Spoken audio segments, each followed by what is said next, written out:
take this conversation today to the citizens, to the stakeholders of our roads here in the Philippines. So that's why you guys were invited here today. And that's why you have pieces of paper in front of you, so you can also have discussions with your seatmates and talk about the 4 different things. We have things about policy, enforcement, engineering, and education. So those are the 4 running themes of today's discussion. And we will take those papers that you write, post it online as well. So anything that you can share, please do share. Don't be afraid to express your thoughts or ask questions. We have a lot of experts here with us today, a lot of representatives from different groups. We have our riders groups. We have people from, I know there are people from Uber and Grab. We have, of course, our government is here. Imagine Law is here. So it's really going to be a very, very interesting discussion, and I can't wait to get started. But before we start, Happy?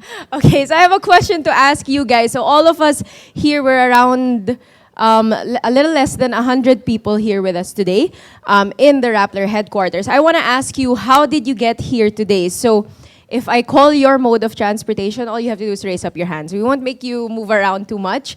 So if you got here using public transportation, please raise up your hand. Okay. Yeah, a lot of people. Okay. There's Dina. Hello. Okay, how about those that used ride-sharing application? Oh, wow. Okay. Great. Of course.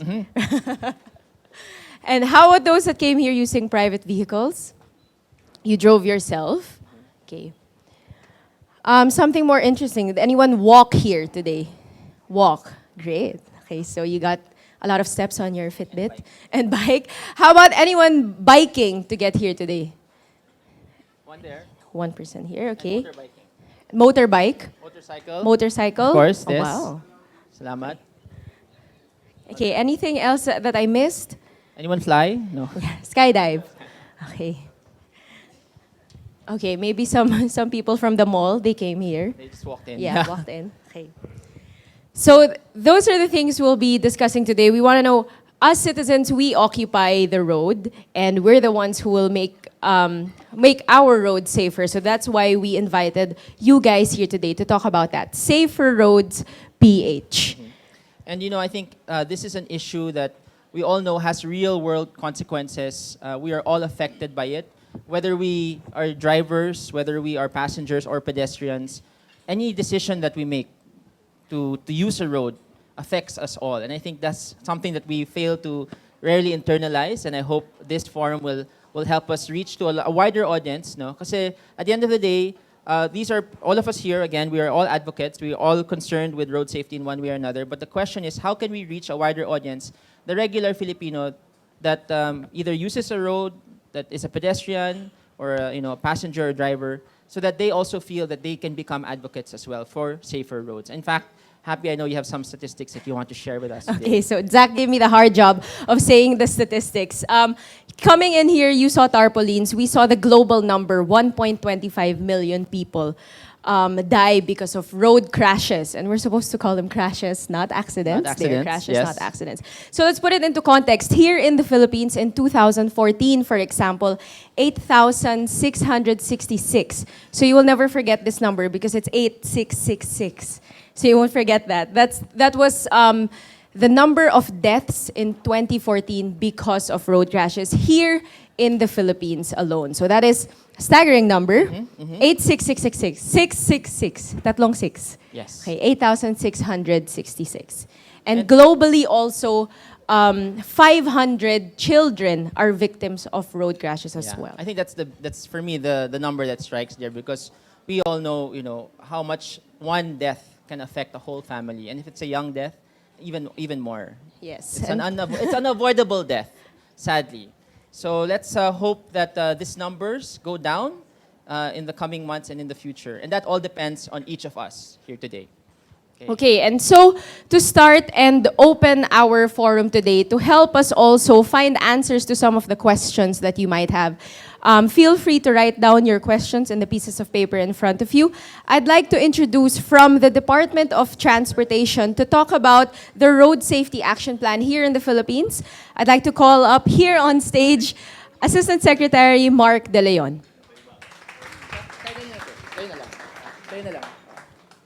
Yes. Good afternoon. Can you hear me? Oh, yes. So what we're doing now in the OTR, I was tasked to provide you an update of the policy measures we're doing in the OTR. What we will be implementing in the next few years. Number one in the list is that we are gonna release the omnibus franchising guidelines for public transport vehicles. The omnibus franchising guidelines specifies the type of vehicles that we will be using for public transport. It specifies the standards that the jeepneys will have. It specifies equipment such as speed limiters, AFCS, and the other devices that we will need to have in our vehicles, public transport vehicles, to ensure safer vehicles for public transport. So these guidelines we will release soon. It will really spearhead the modernization of public transport in the Philippines, not only in Metro Manila, but in the whole of the country. The guidelines sets that local government units set the public transport routes. They will be the one who will plan for the public transport routes within their municipalities and cities. Now, the LGUs will forward to us, the Department of Transportation and LTFRB, their list of routes, suggested routes.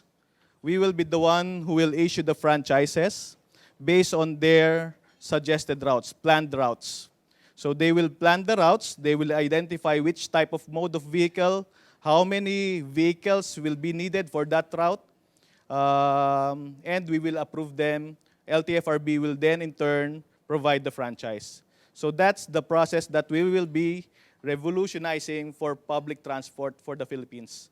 But beyond their locality, beyond their municipality, it will be the Department of Transportation who will plan for the routes. So hopefully, with that release of the franchising guidelines, it will provide for a better, safer public transportation for the whole of the country.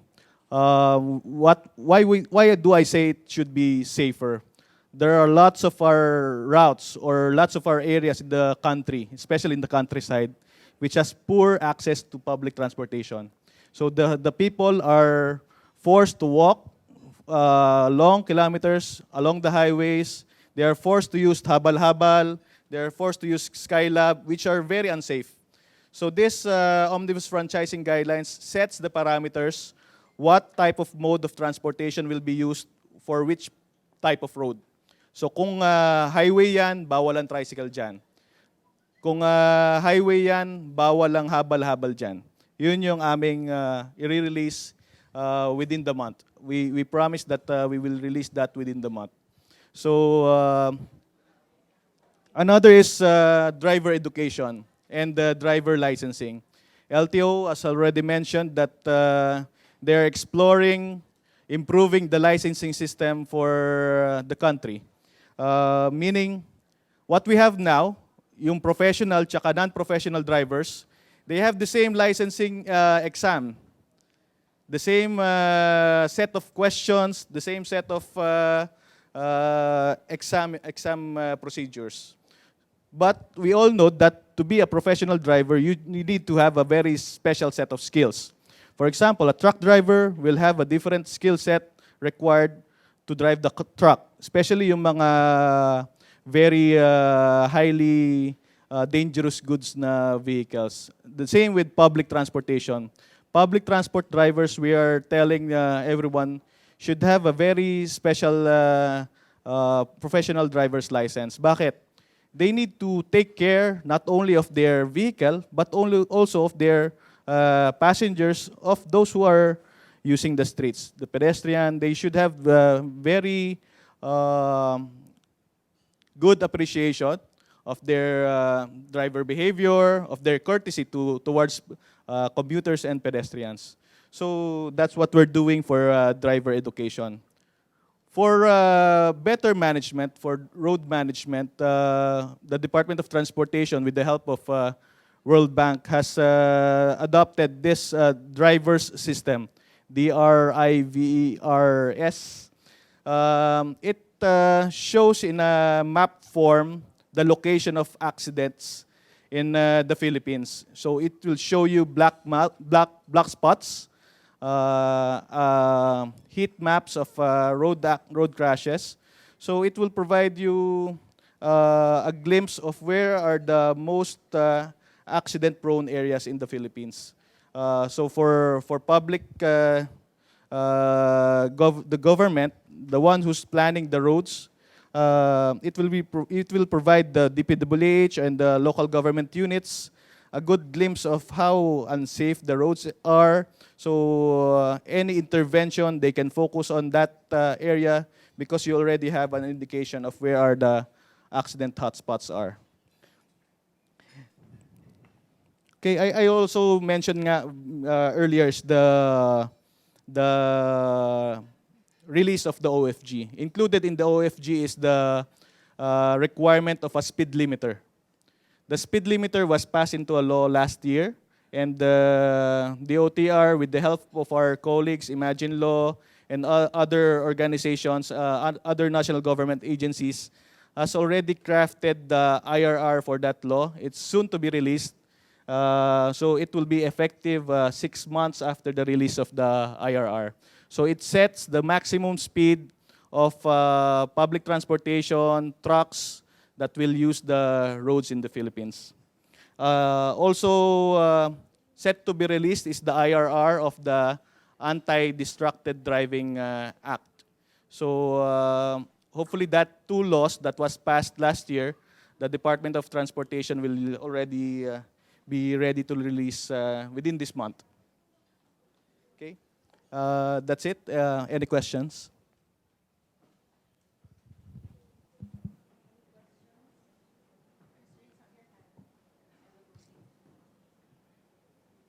Any questions?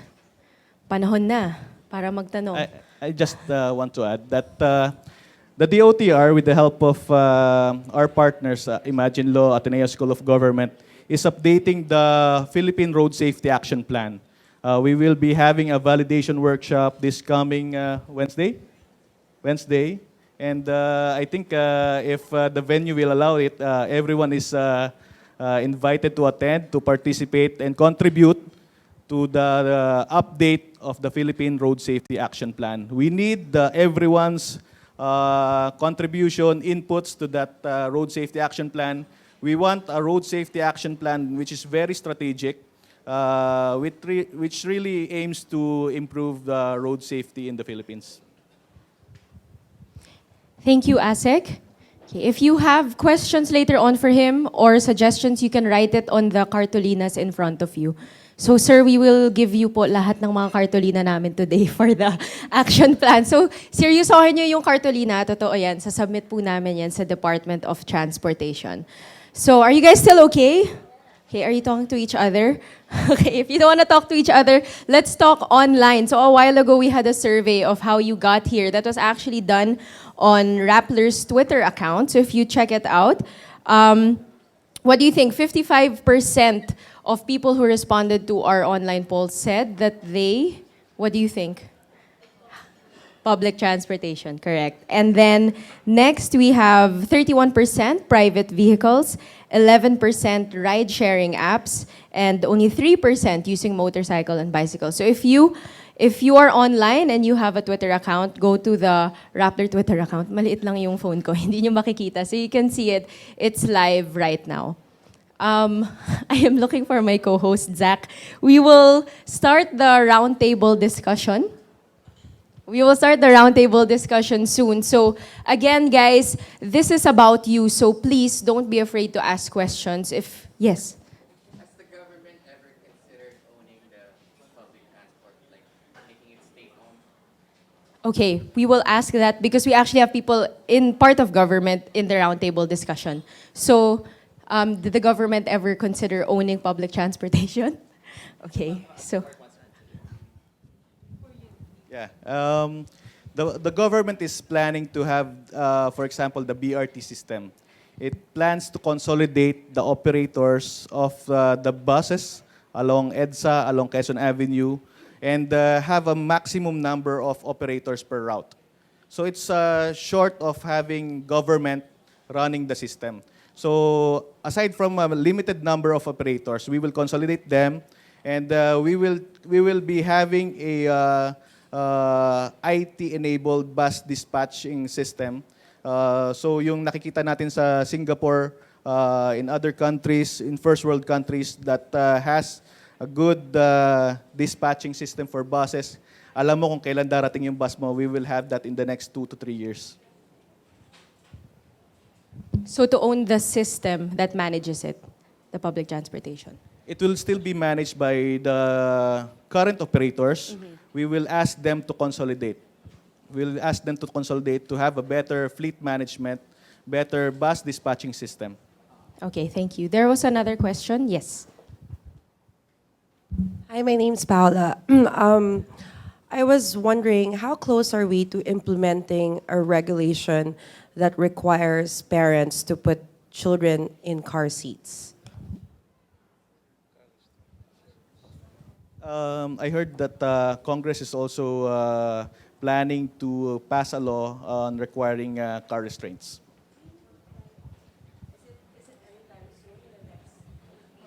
Yes, during the last Congress hearing for the Committee on Transportation, it was already discussed. So this year? Maybe.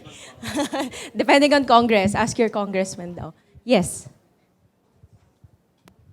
Hello, good afternoon. My name is Dina Dayao. I'm a freelance writer and editor, and I've advocated for safe public transportation. And I'm happy to hear, ASEC Mark, that we are doing something about our public transportation system.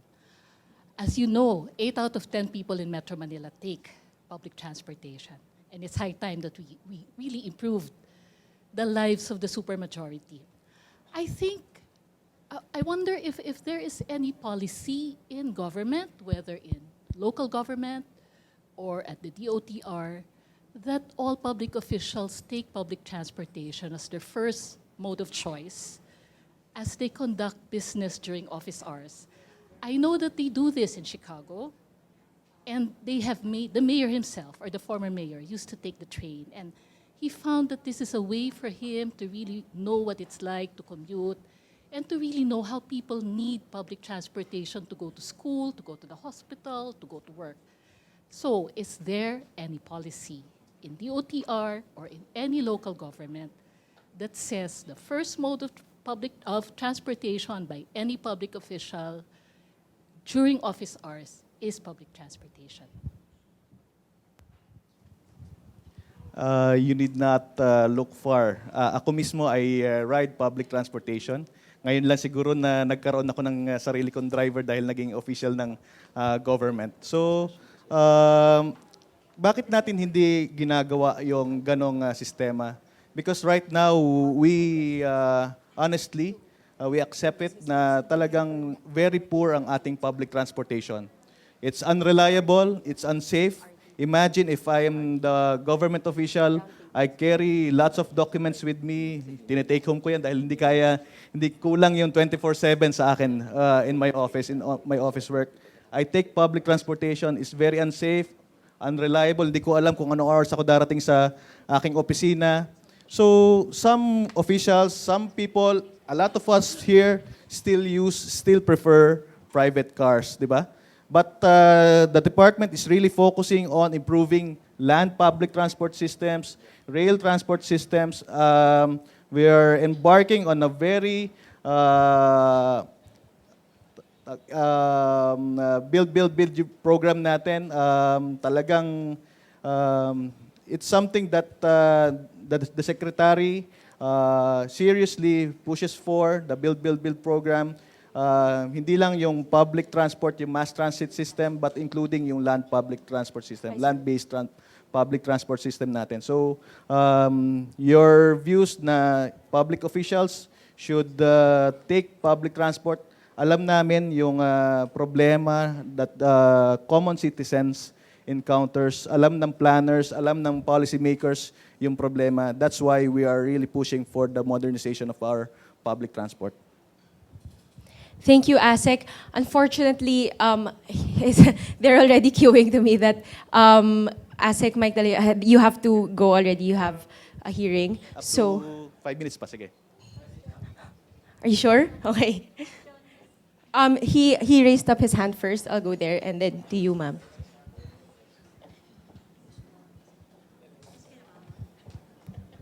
Thank you. Good afternoon. I'm Vincent Lazatin, former executive director of Bantay Lansangan.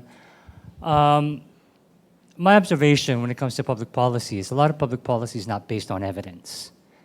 A lot of times government officials will come up with policy that seems to be pulled out of thin air. When we talk about the Road Safety Action Plan, I was just told by my seatmate that a lot of work has actually been done in this area, and yet this Road Safety Action Plan seems to have been built from zero and from scratch, despite the fact that a lot of work has been done previously in this area. My question is, when you design a road safety action plan, it has to be built on evidence. We heard earlier that there were 8,666 road crashes in 2014. What do we know about those 8,666? How many were due to driver error, vehicle error, poor road design? First of all, that's the first question. The second question is, how reliable is that data? Because I also understand that people who collect the data, whether they're from the Philippine National Police or local officials, have to undergo training to be able to understand the difference between driver error, poorly designed roads, et cetera, et cetera. So unless we get that data straight, we may be addressing the wrong problems. And so I think these are the things that I'm concerned about. How are we building a road safety action plan based on work that has been done before, but also on reliable data, so we are addressing the right problem and not the wrong ones? Unfortunately, the Department of Public Works and Highways has discontinued the TARAS back in, I think, 2014. It's the nationwide database for accidents. So since 2014, we have a very inefficient way of our database, accident database. The best we have is with MMDA, with the MARAS. But for the rest of the country, we have a poor system for accident database.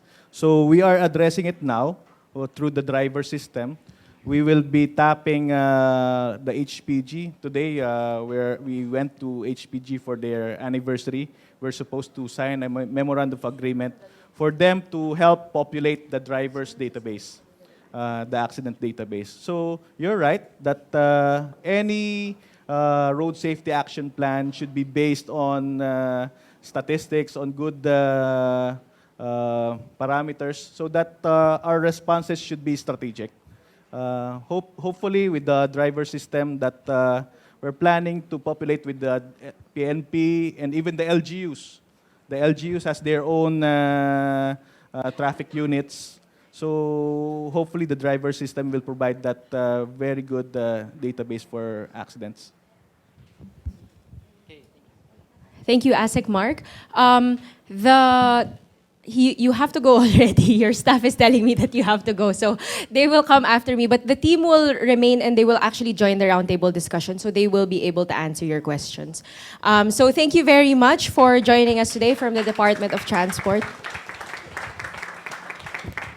Thank you. And these are actually very great questions that you have that we encourage you to please post online because we really take a look at that.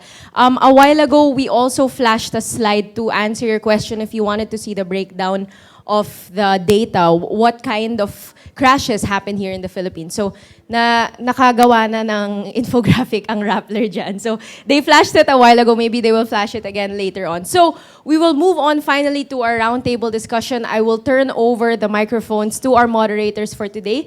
Today, we are joined by our in-house data diva, Gemma Mendoza, Head of Research and Content here in Rappler. So she's the one making sure that all of the data we present to you today is correct. So if you have any data-related questions, that goes to Gemma. And the muse of Move.ph, Voltaire Tupaz. Also, Okay, good afternoon. I'm Voltaire. I'm the editor of Move.ph. Kanina si Gemma nag-glow yung mukha noong nakarinig ng data kasi yun ang kanyang hinahabol-habol lagi. I understand sa inyo as advocates. And basically, yung discussion natin kanina, that gave us an overview of what's going to happen this afternoon. We will go deeper into these issues, specifically into 4 particular areas of concerns. Can you discuss this, So Gemma? we want to get everybody's voices in, but we want to structure the conversation because usually ang nangyayari, conversation around din, naglalabo-labo, di ba? So our understanding from our advocates is that there are several areas that need addressing. There's policy, there's the enforcement of the policies, and then there's engineering, which also plays a role in these incidents. And then finally, we'll look into driver awareness, the education of our drivers. Are they properly equipped to be drivers to begin with? Let's welcome Einstein Rojas from the New Voice Association, Philippines. Okay, tell us Okay, your story, let's give him Einstein. a big hand. Hi, good afternoon, everyone. Last 2013, as any of your friends were going to who are going to a coffee shop, in an instance, my friends came to a computer shop. I was a gamer. We played games. So as a responsible driver, and I'm the only one who has a car, I am responsible to take them home safely. So 2 streets away from the computer shop, I dropped off my friend who was sitting on the rear right of the car. He dropped off. He was safe home. Me and my friend who was sitting in the passenger side went off. So I'm planning to drop him at his home. So I took a left turn, waited for the stoplight. I took a left turn. And at that moment, I saw a blinding light on my right side. And a sudden breeze of air flashed through my face. I was blacked out. I was blacked out. The next thing I knew, I opened up my eyes, shocked, very shocked. I didn't know what happened. I saw my friend on my right side. His legs was up on the dashboard. I was wearing my seatbelt. He was not wearing a seatbelt. So as my reaction, I immediately start my car. It was only cranking. I can only hear the cranking sound. So I immediately checked outside the car, and I saw the front engine crashed in a pillar. I check out the surrounding of the car. The tires are tilt inside the car. I noticed that we were spun 180 degrees back to where we turned left.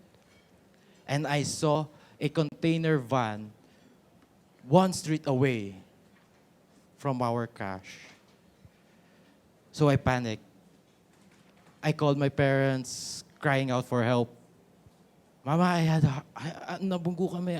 I was panicking, stuttering for words. I was lost and shocked. And time just flew. I came back to my friend, holding his hand. Bro, kaya mo yan, kaya mo yan. Onting tiis na lang. He was groaning in pain, and he's saying, he can't feel his legs, and his back is bruising in pain. So my parents arrived, and that was the day I hugged my parents again.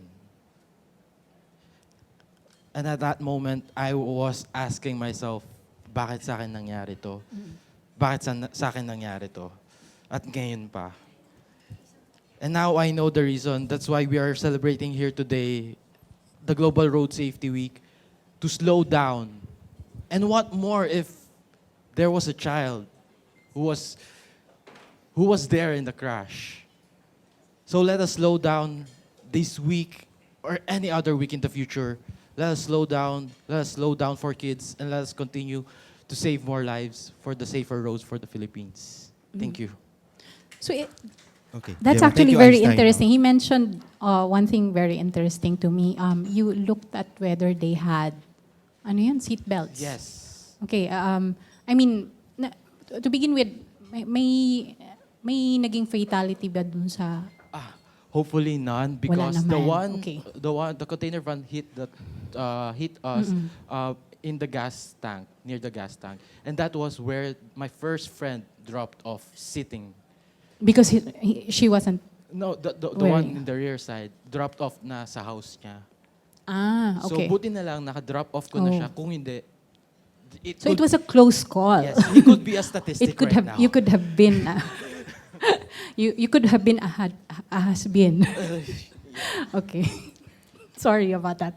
But so basically what we have seen here, something that strikes me lang is, okay, in that situation, it's really mostly parang you get into panic already. You don't know, I mean, well, blinding lights, diba? Yung ganun. So this is actually something that we can pivot to what the advocates say, di ba? Na obviously in situations like that, I could imagine, I'm not a driver, I could imagine it must be very difficult, di ba? Kasi ano to eh. So what are the mechanisms needed then? Para, kasi yun na nga, that is the thing that always crops up eh, palagi. And the database, which I hope we will talk about again later, shows nga na human error nga daw ang ano to. And this is an example of that. What are the things, what are the mechanisms needed? Like, what are the approaches ba that the different groups are pushing? What are the approaches na ano to? So right now, one of the interventions was already mentioned. That's the child restraints, which is akin to a seatbelt. It's a restraint. So that's one of the advocacies of several of the groups that are here today. So that's child restraints. You have speed. I'm assuming because the resulting crash was near fatal, the speed of the truck behind him was fast. So, but looking at that particular crash or any crash, you don't just look at one particular error. And that one of the things that was mentioned a while ago was, is our data good in determining what the problems are? What we do is we advocate for looking at all the problems in a specific crash. So for instance, in that case, and Einstein already mentioned it, you have the bus driver behind you speeding, which resulted in that kind of a crash. And then he ended up against a pillar. So you find out, why is the pillar there? Why did he end up hitting a pillar? Is there a hazard on the road? So that's where having a good road design comes in. And then you take a look at the driver himself. Is he a professional driver? And if he is a professional driver, did he undergo professional training? In the Philippines, we don't have that yet. Your non-pro and professional licensing exam is the same. So chances are the driver isn't that equipped to react to circumstances like that. So those are the things that we take a look at as advocates, and we try to advocate for interventions for all those risk factors. Thank you for that. Before we proceed, I think we have to correct some facts that were mentioned. Would you like to mention them? Yes, that was a container van, and he beat the. We came from a stop, and the container van was rushing through because I think he was beating the red light and speeding as well. Yeah. Okay. Daming na ano doon, na hit na mga ano to no. Pillars for ano. It's good that you mentioned policy, some of the policies you earlier discussed, because that would be the first major area of concern that we're going to tackle. From policy, we're going to discuss enforcement, then engineering and education. So we start with policy. Okay. So to begin with, what policies do we have? May mga nabanggit na kanina. Do we have everything that we need? Is everything in place? Does anybody have? Does anybody want to contribute? Ayan, may linista namin dyan. Question dito though is, are these being enforced? I want to introduce Sir Bob Valera. I think he's a very good resource person on enforcement because he's from the LTO. But from my perspective, I know that what's not being enforced there right now yet is the Anti-Drunk and Drug Driving Act. The Child Safety on Motorcycles Act, the IRR, is not yet out. The Road Speed Limiter Act and the Anti-Distracted Driving Act, the IRR, are also still being reviewed. So, But let's take off from the policies that are being enforced now, and then we discuss the gaps later yes, on. oo. Okay. The bigger picture first. Okay, Sophia mentioned the enforcement of the Anti-Drunk and Drug Driving Act, 2013.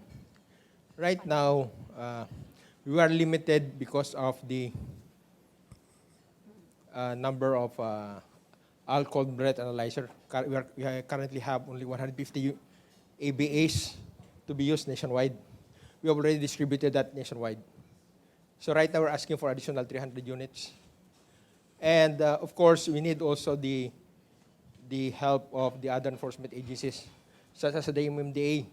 So we have committed ourselves to train 500 constables. There was a MOA signed between Assistant Secretary Galbante and Chairman Orbos early this year. And we have already trained 150 of them. We really need to train these frontline enforcers because they're the ones manning the traffic. And of course, we have already also solicited the help of the Highway Patrol Group in educating our LEOs with regards to the criminal aspect of the law. So that's, but we're still encountering problems because, first of all, because we lack the equipment, and of course, because of the lack of LEOs. So as I have said, we have just trained by 150. We need to train additional 350 of them. And we're glad that there are funding agencies that are helping us. Actually, MMDA. It's the Bloomberg Foundation that's helping, providing funds for the training. And it's a continuing effort, and we also solicited the help of the road board with regards to funding also for the training of additional training for 2,000. They want us to train 2,000 PNP personnel nationwide. So that's a problem with regards, and the law itself sets limitation with regards to how we enforce the law. Like for example, we have to have that probable cause. We wait for a violation. So without violation, we cannot apprehend the drivers.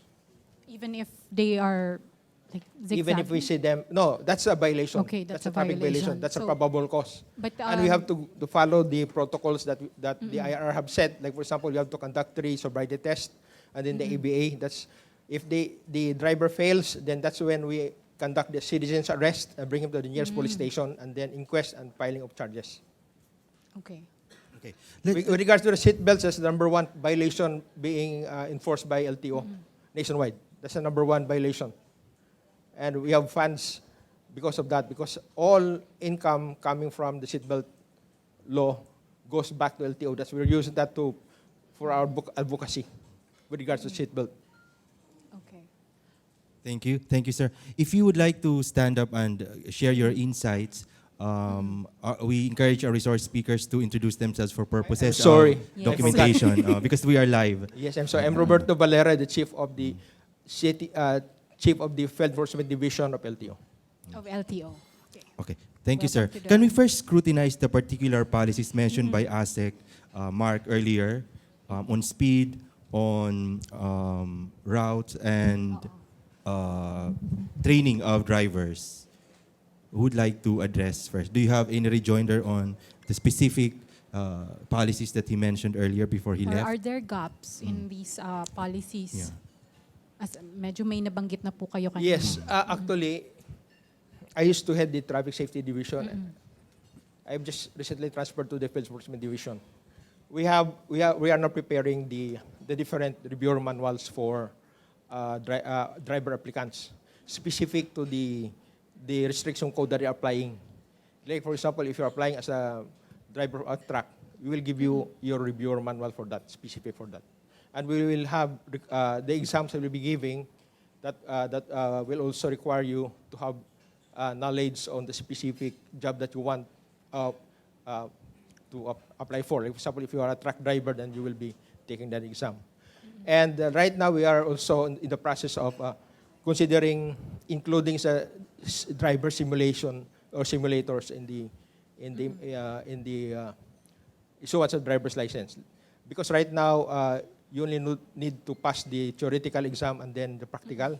So we're going to include driver simulation and including hazards of the road for the drivers to be able to get his or her driver's license. He has to pass those three processes. So I take it, sir, that because I understand right now, Voltaire, yung driver's license, ilan lang ba yung types ng driver's license right now? Non-professional. The non-professional and then the professional. Yes. And then if you're professional, you can drive anything right now. Depending also upon the restriction code at the back of the license. Okay. So we meron have na pong 1 ganon. to 8 restriction code. Okay. So you can, even if I'm a professional, I will not be allowed to drive a truck. If you do not if have, it's not in yes, the yes, in the restriction code. Okay. But if we zoom into particular cases that incidents that happened recently, the one in Nueva Ecija and others, this year, ano ang common na nakikita niyong problem as far as the drivers are concerned doon? Saan exactly yung problema? Well, we see some problems with our knowledge about traffic rules regulation, including traffic signs. So that's why we are proactively conducting defensive driving seminars right now. That's why either by invitation or we offer our services on that. And we are coordinating with the LTFRB with regards to bus drivers who have recently,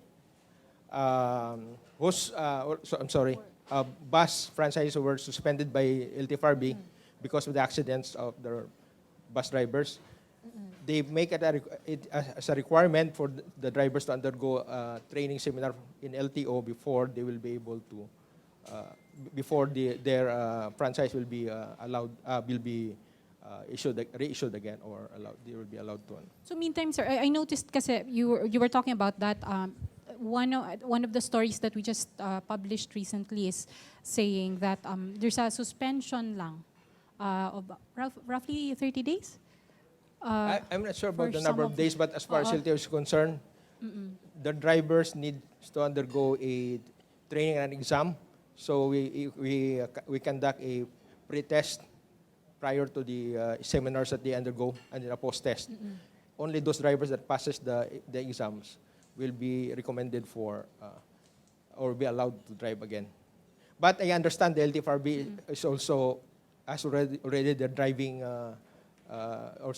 driving academy or something that they will be conducting the seminars themselves. Because I would like to ask about that. So you have the drivers. There's the question of yung driver training, and then also the licensing of the drivers. But what about the operators, for instance? In that case, di ba? The operators of the bus companies who were involved in these road incidents. Is there something in place as well in terms of policies? Can somebody in terms of policies, are there policies in place that would also go after those companies who are obviously getting drivers who are not well educated? Madali sila. So the G hopes to address that problem by consolidating all these buses under one operator, and then making them salaried instead of under a boundary system. So that's one of the ways that the DOTR is addressing the problem. Although I'm not speaking for the DOTR because Kailan ba ASEC Mark mangyayari already yun? left. I know that the office of ASEC Mark actually left some of these staff members here. Okay, so ano na pong nangyayari doon? Are you ready to address that? Okay, sige. Okay. Sure. Hi, good afternoon. I'm Diane Fajardo from the Office of ASEC Mark De Leon of Road Transport and Infrastructure of the Department of Transportation. For the omnibus franchising guidelines, yes, the operators, one of the safety and security features of the OFG is that operators are required to have a safety officer, wherein the safety officer will not only check the condition of the vehicles, but also the condition and the mindset of the driver. So that some accidents, kasi sometimes yun nga, driver or human error or driver error, sometimes pala may iniisip na problema yung driver or ganun kaliit, but yung impact nung mindset ng drivers really affects the driving. At the same time, yun nga, i-release po yung omnibus franchising guidelines scheduled by the end of this month, May 31. It will be signed by our secretary, and also it will be released in Malacanang. Yung mga features po niya, yun sa mga vehicles po, required sila magkaroon ng AFCS, GPS, speed limiter. Tapos halimbawa po yung sa bagong design ng Jeep, sa curbside na po yung entry point niya, hindi na sa likod kasi mas safe kasi sa side na. Kasi pag sa likod, yung mananakay po pupunta dun sa danger side ng road. So mas safe po 'yon. And then may iba pong design na front-facing na instead of side-facing. Though it will vary, pero definitely nasa curbside na yung design ng Jeep. Pero madami pa pong aspects yung omnibus franchising guidelines. So there will be, kasama po dun yung driver's training by the LTFRB and then graduated licensing ng LTO. Meron din po rin siyang social component wherein drivers or yung operators will be capacitated. So, ano pa ba? Okay, capacity building. Okay, you mentioned that. We hear that a lot. But on one hand, you have training, but on the other hand, are we penalizing or do we have laws that will penalize, for instance, because people are dying, diba? People are getting killed in these crash, in these bus incidents of bus crashes. And if an operator has figured in multiple, and we have seen that the data shows that there are operators that figured in multiple incidents, what happens to them? Do we have a law that will at least penalize the operators? Because what will force them ba to ano? Just wondering. Can anybody, do we have? Okay, ma'am. Yung sa Ateneo, School of Government. Hi, I'm Ila Paras. I'm legal fellow for the Bloomberg Initiative for Global Road Safety Program.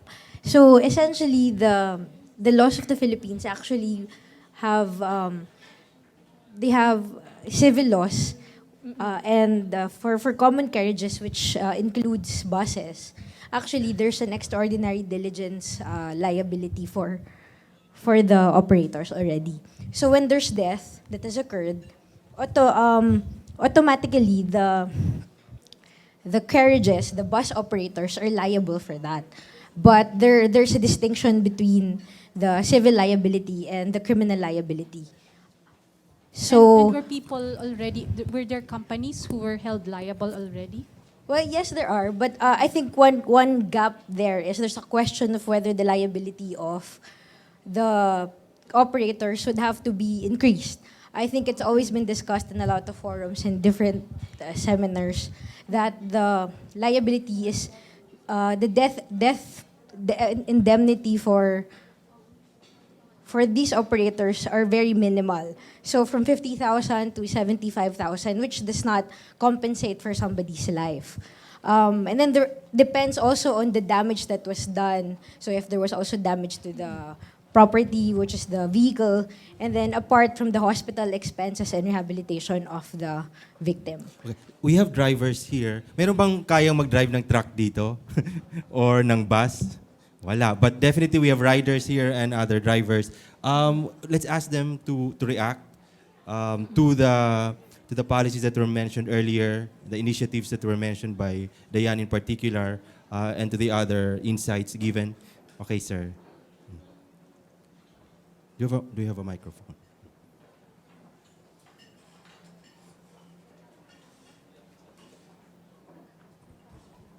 Good afternoon, everyone. My name is Manny Perez, and I come here as a private citizen. But I'm involved as a management consultant in one of the companies handling big bike retail in Mindanao. A lot of the discussions are customer-centric, or rider-centric, or Manila-centric for that matter. Now, the reason why I'm here is it cuts pretty close to home. Last week, the company that I consult for lost a driver in Samar because a bus, you were talking about a bus driver overtook in a blind corner and hit the truck head on. I spoke to the widow yesterday, and she's a widow with 3 very young children. So no amount of compensation can pay for that. You know, the motorcycles that were damaged and the truck that was damaged, we can pay for that because that's money. But life, we can't. Now, the reason why I'm speaking here is because as much as you like, and in corporate life, you know that we have a lot of laws and a lot of policies, but the enforcement is the one that is really key. You talk about the bus company being penalized.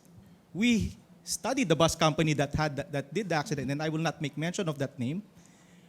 And they've had numerous incidents in the past involving deaths as well.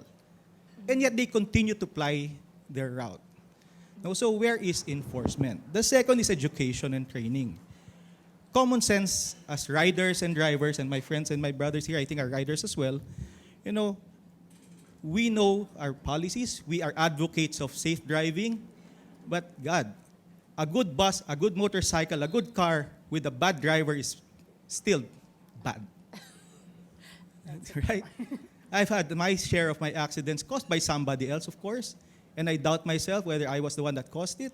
But in the end, again, no matter how good you are, somebody out there is meant to be bad, and we have to practice defensive driving. Now, going back, I think the government should focus on enforcement. The accident happened in Samar. There's no police car, there's no ambulance, they had to wait. The driver passed on the way back to the hospital after 3 hours of pain. Okay? That's painful, and we would not want to be in that situation, any of us here. The rules are there. I mean, you can talk as many rules as you want. You can add all of that. You're going to add 10 more rules. But if nobody's going to enforce it, then what the heck? There's nothing in there that will save us. Right? 20 kilometers per hour in Metro Manila. You hit a pedestrian, that person is dead. Doesn't matter how fast you are. That person will be injured heavily. And you look at YouTube, a lot of the accidents that happen are caused by drivers who don't follow rules. So if there's something that I want to emphasize, is safe driving, safe riding, and follow the rules. They were meant to be there as intended. But we just have to train again the people. It takes you 5 minutes. I'm in retail sales of motorcycles. It takes 5 minutes to buy and get your motorcycle out. No training, no nothing. Regular bikes, regular motorcycles. Pay 2,500, 5,000 pesos, you get your motorcycle out. No training, no questions asked. They want a sale. Everybody has to be involved in this. From those that actually sell the cars and sell the buses and sell the motorcycles to those that actually will eventually use them. Who here has actually gone through registering your vehicle? Go to the emission test and go to LTO. Nobody will check whether each aspect of the vehicle is working. You don't even know whether you get past, your trucks get past.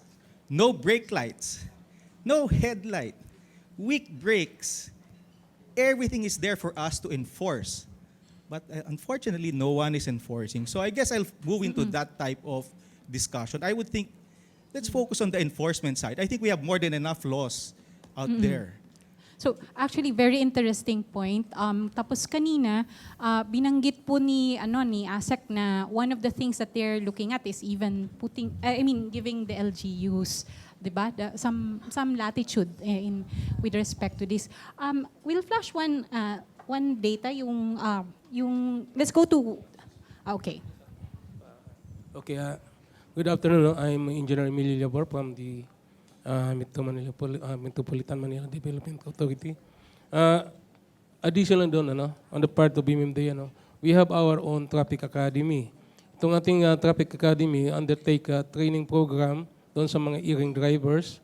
Lahat na yung mga apprehended e-ring drivers, before they can renew or they can redeem their license, they have to undertake training program. Actually, kahit na yung mga LGUs natin from afar, from the provinces, they requested our group to undertake training. So yung mga training nito is about traffic rules and regulations, sa mga road signages, saka mga values. So this is very important. Saka, as far as accident is concerned, the MMDA has a lot of yung mga intervention, especially sa Metro Manila. If you will notice, yung aming mga road emergency group naka-pre-position sa mga strategic location. In case there's an accident, yung road emergency group namin ay equipped itong ambulance with nurses at saka may mga first aider. So, antimano ho, pinabibilis namin ang responde para hindi mapiktuhan yung traffic. May mga tow trucks din tayo. So, fully equipped po yung grupo namin at from time to time ho ay mayroon kaming mga CCTV monitoring at yung aming metro base ay open 24 hours. Every time ho na mayroong time problema sa kalsada po, you can call up MMDA 136 and immediately ho may mag-responde sa inyo. Marami tayong mga traffic enforcers na naka-deploy and this about 2,000 plus. So kung may mga problema tayo po, please feel free to call our. Talking about it's good that it was pointed out earlier. Yes. And moving on, let's start with the local government unit. And we have statistics here. Unfortunately, Quezon City is among the top cities with the most number of crash incidents according to MMDA. Starting with the LGU, we have here with us the Vice Mayor of Quezon City, Vice Mayor Joy Belmonte. Can you share your experience as far as enforcement is concerned? You've heard the issues that were raised earlier. Would you like to address them? Well, so first I'd just like to clarify, because the people who don't live in Quezon City might feel that we are extremely irresponsible given that it's 3 times more than Manila and Makati City. But actually, it's because Quezon City is the largest local government in Metro Manila and the NCR region, and it comprises 1/4 of the entire NCR region. So just to give you an idea, Quezon City is about 5 to 6 times bigger than Manila and Makati. Now, if you're talking about enforcement, I'd like to point out that I have with me the head of our road and safety unit, because the local government unit, of course, is divided into the executive and the legislative. I am the head of the legislative department. We make the policies, but the enforcement, of course, is under the executive department. So Mr. Cardenas can answer questions with regards to enforcement. So, but having, I'll pass on the mic to you later, but based on those figures, definitely 27,529, I know that the majority of those are motorcycle deaths or fatalities, or accidents. So, nasa motor. So, ang ginawa namin ay sa antas ng sangguniang panlunsod ay gumawa na kami ng ilan sa mga polisiya para magkaroon ng karagdagang safety yung mga motorcycle drivers. So definitely kailangan enforced yung 2 lang o iisa lang, depende dun sa capacity ng motorcycle. Dapat yung helmet talagang nakasuot, at saka may mga motorcycle lanes na rin kaming inimplement. Katulad ng binanggit ng MMDA, meron tayong sarili nating karapatan na gumawa ng mga patakaran sa ating sariling lungsod. So may mga ganun na po tayong ginagawa. Sa antas naman po ng edukasyon, katulad na nabanggit, karamihan sa mga tao ay hindi nalalaman ang mga road safety signs. They're not well educated about these things. We are starting with our daycare children. So we have a program. It's part of our child-friendly Quezon City movement, no, wherein we are training our daycare children to recognize the different road safety signs already. No? So these start at the age of 5 or 4 years old. And now we have passed a resolution for the DepEd to include road safety in the curriculum of our elementary and high school students. No? So ilan lang yan sa ginagawa namin. Now, with regards to vehicles, I'm sorry kasi yung TODA lang talaga ang nasa ilalim ng, yung tricycles lang po ang nasa ilalim ng jurisdiction ng local government units na fully under us. No? So we have 24,000 tricycle drivers in Quezon City. 1/3 of those are colorum. No? So isa sa mga gusto namin magawa ay bawasan yung colorum. Kasi yung mga colorum, yun yung mga hindi natin nare-regulate dahil sila ay illegal. At bukod dyan, nakikita natin na kapag may colorum, yung sweldo o yung kinikita ng isang lehitimong tricycle driver ay bumababa by as much as 150 pesos a day. So tinatanong kanina ni Vince, do we operate based on data? At least with regards to tricycles, yes. Because just 2 years ago, we passed our tricycle management code of Quezon City with the help of the University of the Philippines. And we did it in 2 years, napakatagal, 2 years, because we really studied yung kita ng driver, yung dami ng kaya ng isang rota sa mga tricycles, lahat yung pinag-aralan namin. No? Now, with regards to implementation, nasa executive department na yung implementation. Pero tingin ko yung tricycle management code namin napakaganda. May limitation sa dami ng pwedeng sumakay. Yung restrictions, yung kailangan na matupad ng isang tricycle para makakuha ng registration na andyan, napakalinaw. At ngayon, dahil dun sa war on drugs ng ating Pangulo, ay minamandato po namin lahat po ng mga tricycle drivers na mag-undergo ng drug testing bago po ma-renew yung kanilang prangkisa. No? At yan ay dahil sa napakaraming chismis, kwento na sinasabing 80% halos ng mga tricycle drivers pala ay gumagamit ng bawal na gamot.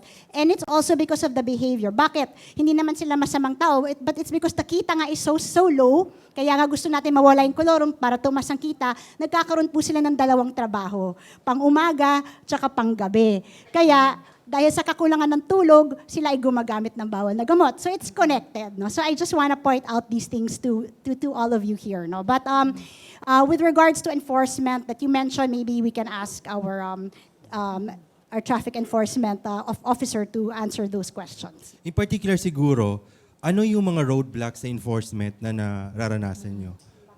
In particular.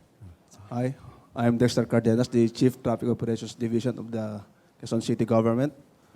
When it comes to enforcement, we're enforcing the traffic ordinance of the Traffic Management Code of Quezon City, wherein we're able to collect at a roughly 70 million fines and penalties per year. So we're enforcing it, 70 million. It going up, it can even go up as high as 80 to 100 million. So we're enforcing that, and you see, the recidivist, pabalik-balik yung huli kasi because of lack of yung pag pe-penalize comes to license, yung dapat masususpend. So we are tie up with LTO. Our records will go to the record of LTO so that the driver can be monitored by LTO when they renew their licenses. Have that 3 strike, the license should be suspended or revoked. So yan yung one correction na, kasi bayad lang ng bayad yun yung problema sa penalties. They pay and then go back to the road. Pay and go back to the road. So kailangan yung license mismo ang kailangan masuspend para mas matatakot yung motorist. Even license being issued by the LTO. Suspended, I mean, kumusta yung inyong experience doon? Kasi bayad lang sila ng bayad Kahit na 20 times na nag-violate, kahit na 30 times, yung bus driver, the jeepney driver, the tricycle, they can still fly and drive the road If it's generating enough, but it's not effective enough? Anong ginagawa? Anong dapat gawin? So we have to tie up with LTO, okay? And the LTO, the records end up in LTO, and the LTO shall suspend or revoke the driver's license. Yes, thank you for that. We have under the JAO, the Joint Administrative Order, what we call the graduated scale of penalties. If you have incurred 4 reckless driving violations, that will result into revocation of driver's license. 2 years revocation for non-professional driver's license holder, and perpetual revocation for professional driver's license holder. We call that the graduated scale of penalties. We have also accessory penalties, but not all penalties have that graduated scale. So there are some violations, we call it other violations under the Chapter 1 of the JAO, where you only have to pay the fine, but there are no accessory penalties. And of course, Section 20, Section 27, Republic Act 4136 gives the Assistant Secretary the sole authority to revoke the driver's license. So we use that also in revoking or suspending the driver's license of erring drivers. Thank you. Dayan, you wanted to say something.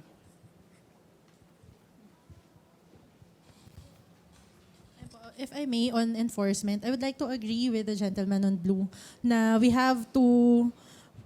really have to strengthen our enforcement. Actually, with the Philippine Road Safety Action Plan, we continue to, kumbaga, it is always inserted na dapat mas madami yung mga enforcers. And not just mas madami, mas mataas din dapat yung sweldo nila. Kasi kahit mas madami yan, and if they don't get the value of yung job nila, parang kumbaga yung integrity issues nandun. So we really have to value our enforcers too and give them the right compensation on the kind of responsibility that they ought to do.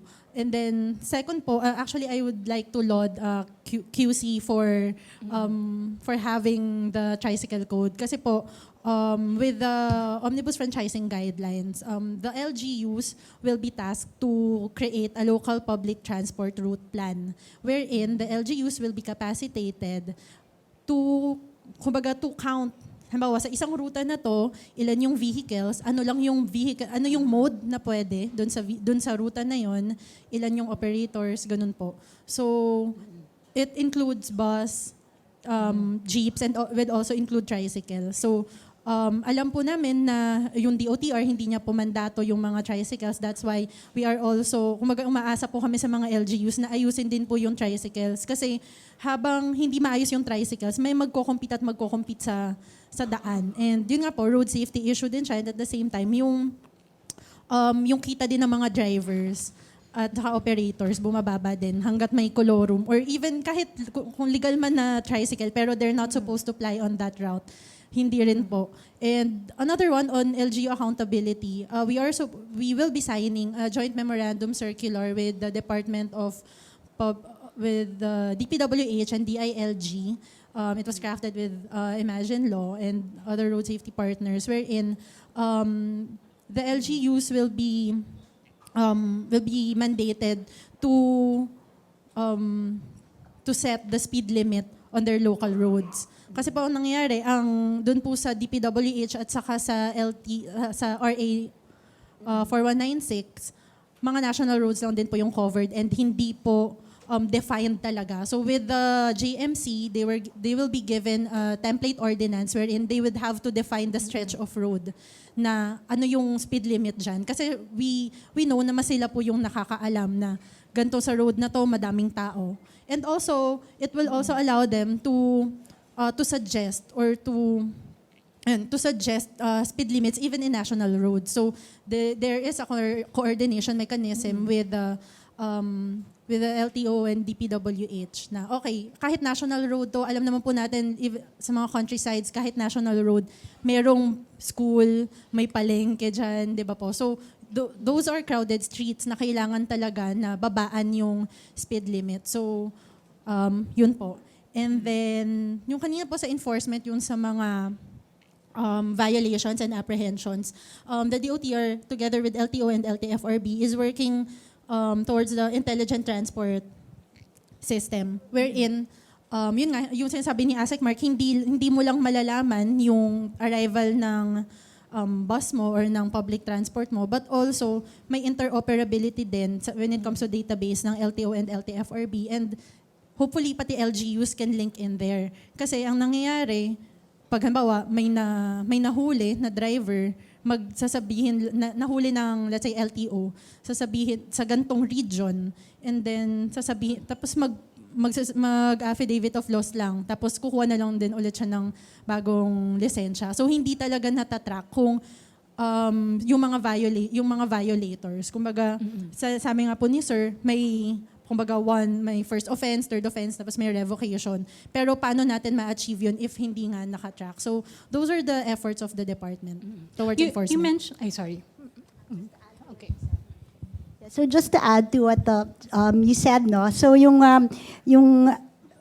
isa sa mga ginagawa ngayon ng Quezon City ay minandato lahat ng mga barangay na magkaroon na ng CCTV camera. So doon sa barangay level namin, lahat meron ng CCTV camera. May command center na sila. Sa local government, we have 350 CCTV cameras already installed all over Quezon City. But this is a new project. It has just been launched. So I cannot tell you whether it's been successful or not. No? Pero itong mga CCTV cameras na ito, minaman siya araw-araw for traffic, for accidents, and for disasters. No? So it's our command center. So ang ginagawa ng mga enforcers sa mamamagitan ni Dexter, siya yung head dyan, ay minomonitor nila kung merong mga nagvo-violate at tinatrack nila yung mga license plate numbers ng mga sasakyan na nakikita nilang nagvo-violate in terms of speed, nag-over speeding, or nag-run ng red light. So these are some of the things we're already starting to do. And within the year, we're going to link up all of the CCTVs in the barangay with our central command system already. Para dun sa central command system ng city, ay makikita na namin yung mga nakikita ng lahat ng mga kapitan sa lahat ng mga barangay ng Quezon City. So yun yung, sana next year, meron na tayong concrete results na ipapahiwatig sa inyo about this system. Kanina na-mention ni Vice Mayor na yung mga riders, isa sa mga involved doon sa high na rate ng crash on the road. Mayroon tayong riders na makasama dito. I understand they're raising their hands. Okay. Meron kayong gustong i-deduct, sir? From what group and name? Good afternoon po. Luis po ng Team Riders. Ask ko lang po, how efficient yung CCTV ng Quezon City? First question lang po muna. Well, katulad na nabanggit ko, yung aming Central Command Center, bago pa lang siya, ka-inaugurate pa lang. So far, nag-ooperate tayo, pero hindi pa natin alam kung gaano ka-efficient o kung nami-meet natin yung mga objectives na gusto natin. No? But baka meron ka ng datos na initial, Dexter, with regards to that. No? Pero dun sa level ng barangay, na yung ibang mga barangay, matagal na kasi silang nag-i-implement, medyo maganda yung kanilang mga resulta. Yung mga iba-ibang barangay. But again, tama yung binanggit ni Vincent, so thank you, that we really have to get the data from our different barangays also with regards to how efficient they have been able to maximize the use of their CCTVs with regards to tracking traffic violations. No? So in relation to that, katulad ng binanggit rin, the local government of Quezon City at least, is now updating its traffic management code with a bias towards road safety na. No? So yan ang pinaka-bias doon, road safety. And again, we are contracting the assistance of the University of the Philippines to help us craft this new traffic management code. At since napakarami sa inyo mga stakeholders mula sa private sector, I'm personally an advocate for good governance. So kapag natapos po yung draft, I'd like to invite you to all the public consultations para mapresenta po namin sa inyo ito at mapasa namin with your approval and with all your suggestions and recommendations. So yan ang ginawa namin sa Tricycle Management Code. Kaya 2 years ang tagal. It's because really it's very important for me that the stakeholders participate in the crafting of whatever legislation we pass here in Quezon City. So we'll inform you about that. Okay. Okay. Tinatanong kasi ko how efficient ano. I would think we are efficient because yung purpose niya is to monitor the traffic. Okay? If it comes may traffic congestion, makikita kaagad kung sa monitor. So we can react kaagad kung bakit nagkaroon ng traffic congestion. Is there an accident? Is there a need for an ambulance? Need for a traffic enforcer at the site? So yung purpose ng monitoring, it comes to traffic congestion and response to accidents, ay mabilis kami nakapag-react because of the monitor. pero kung tinitignan natin yung violation, hindi siya nakapokus kasi doon sa violation. But meron kaming bagong pasang batas ngayon na we have to put up a red cam, yung automatic capturing of violations, speed limit, meeting the red lights, and other violations na camera ang kukuha, ika-capture electronic NB. Naka-tie up with the Stratcom LTO and other agencies para isusumon namin yung violator without the presence of an enforcer. So, yung violation mo will go to the owner of the car or the registered na car owner or motorcycle. So, yun yung next phase ng camera namin na together with the MMDA, naka-tie up doon sa or naka-connect sa traffic signal light ng MMDA. But the data will be coming from the Stratcom of LTO. So, ganun yung bagong setup na ginawa namin para yung lacking of personnel na nasa kalsada, the camera, di ba, technical na yung approach namin doon sa violation. So, 24/7 siya. Ugali kasi ng Pilipino, pag walang nakatingin, walang nagbabantay, nagbabiolate. So, the camera should serve as our guardian doon sa kalsada, 24/7. Bigyan natin pagkakataon mag-rejoin yung ating rider. Mayroon kang Thank you, Sir Walter. Kung ganun, yung based doon sa narinig ko, congratulations po kung effective ang CCTV. Gusto ko lang pong ipaalam sa lahat. Last May 1, 5 a.m. to 5:05 a.m. in the morning, Monday morning, namatay ang kapatid ko sa kahabaan ng Quezon Avenue, bago mag-Agam Road. Kinahapunan, lahat ng connection, lahat ng kakilala namin, inikot namin regarding dyan sa CCTV na effective, sabi nyo, efficient. Pero nakakalungkot na dun sa part na yon, wala kahit kaunti na nakita. Nothing talaga, nothing at all. Tapos ang masakit pa nito,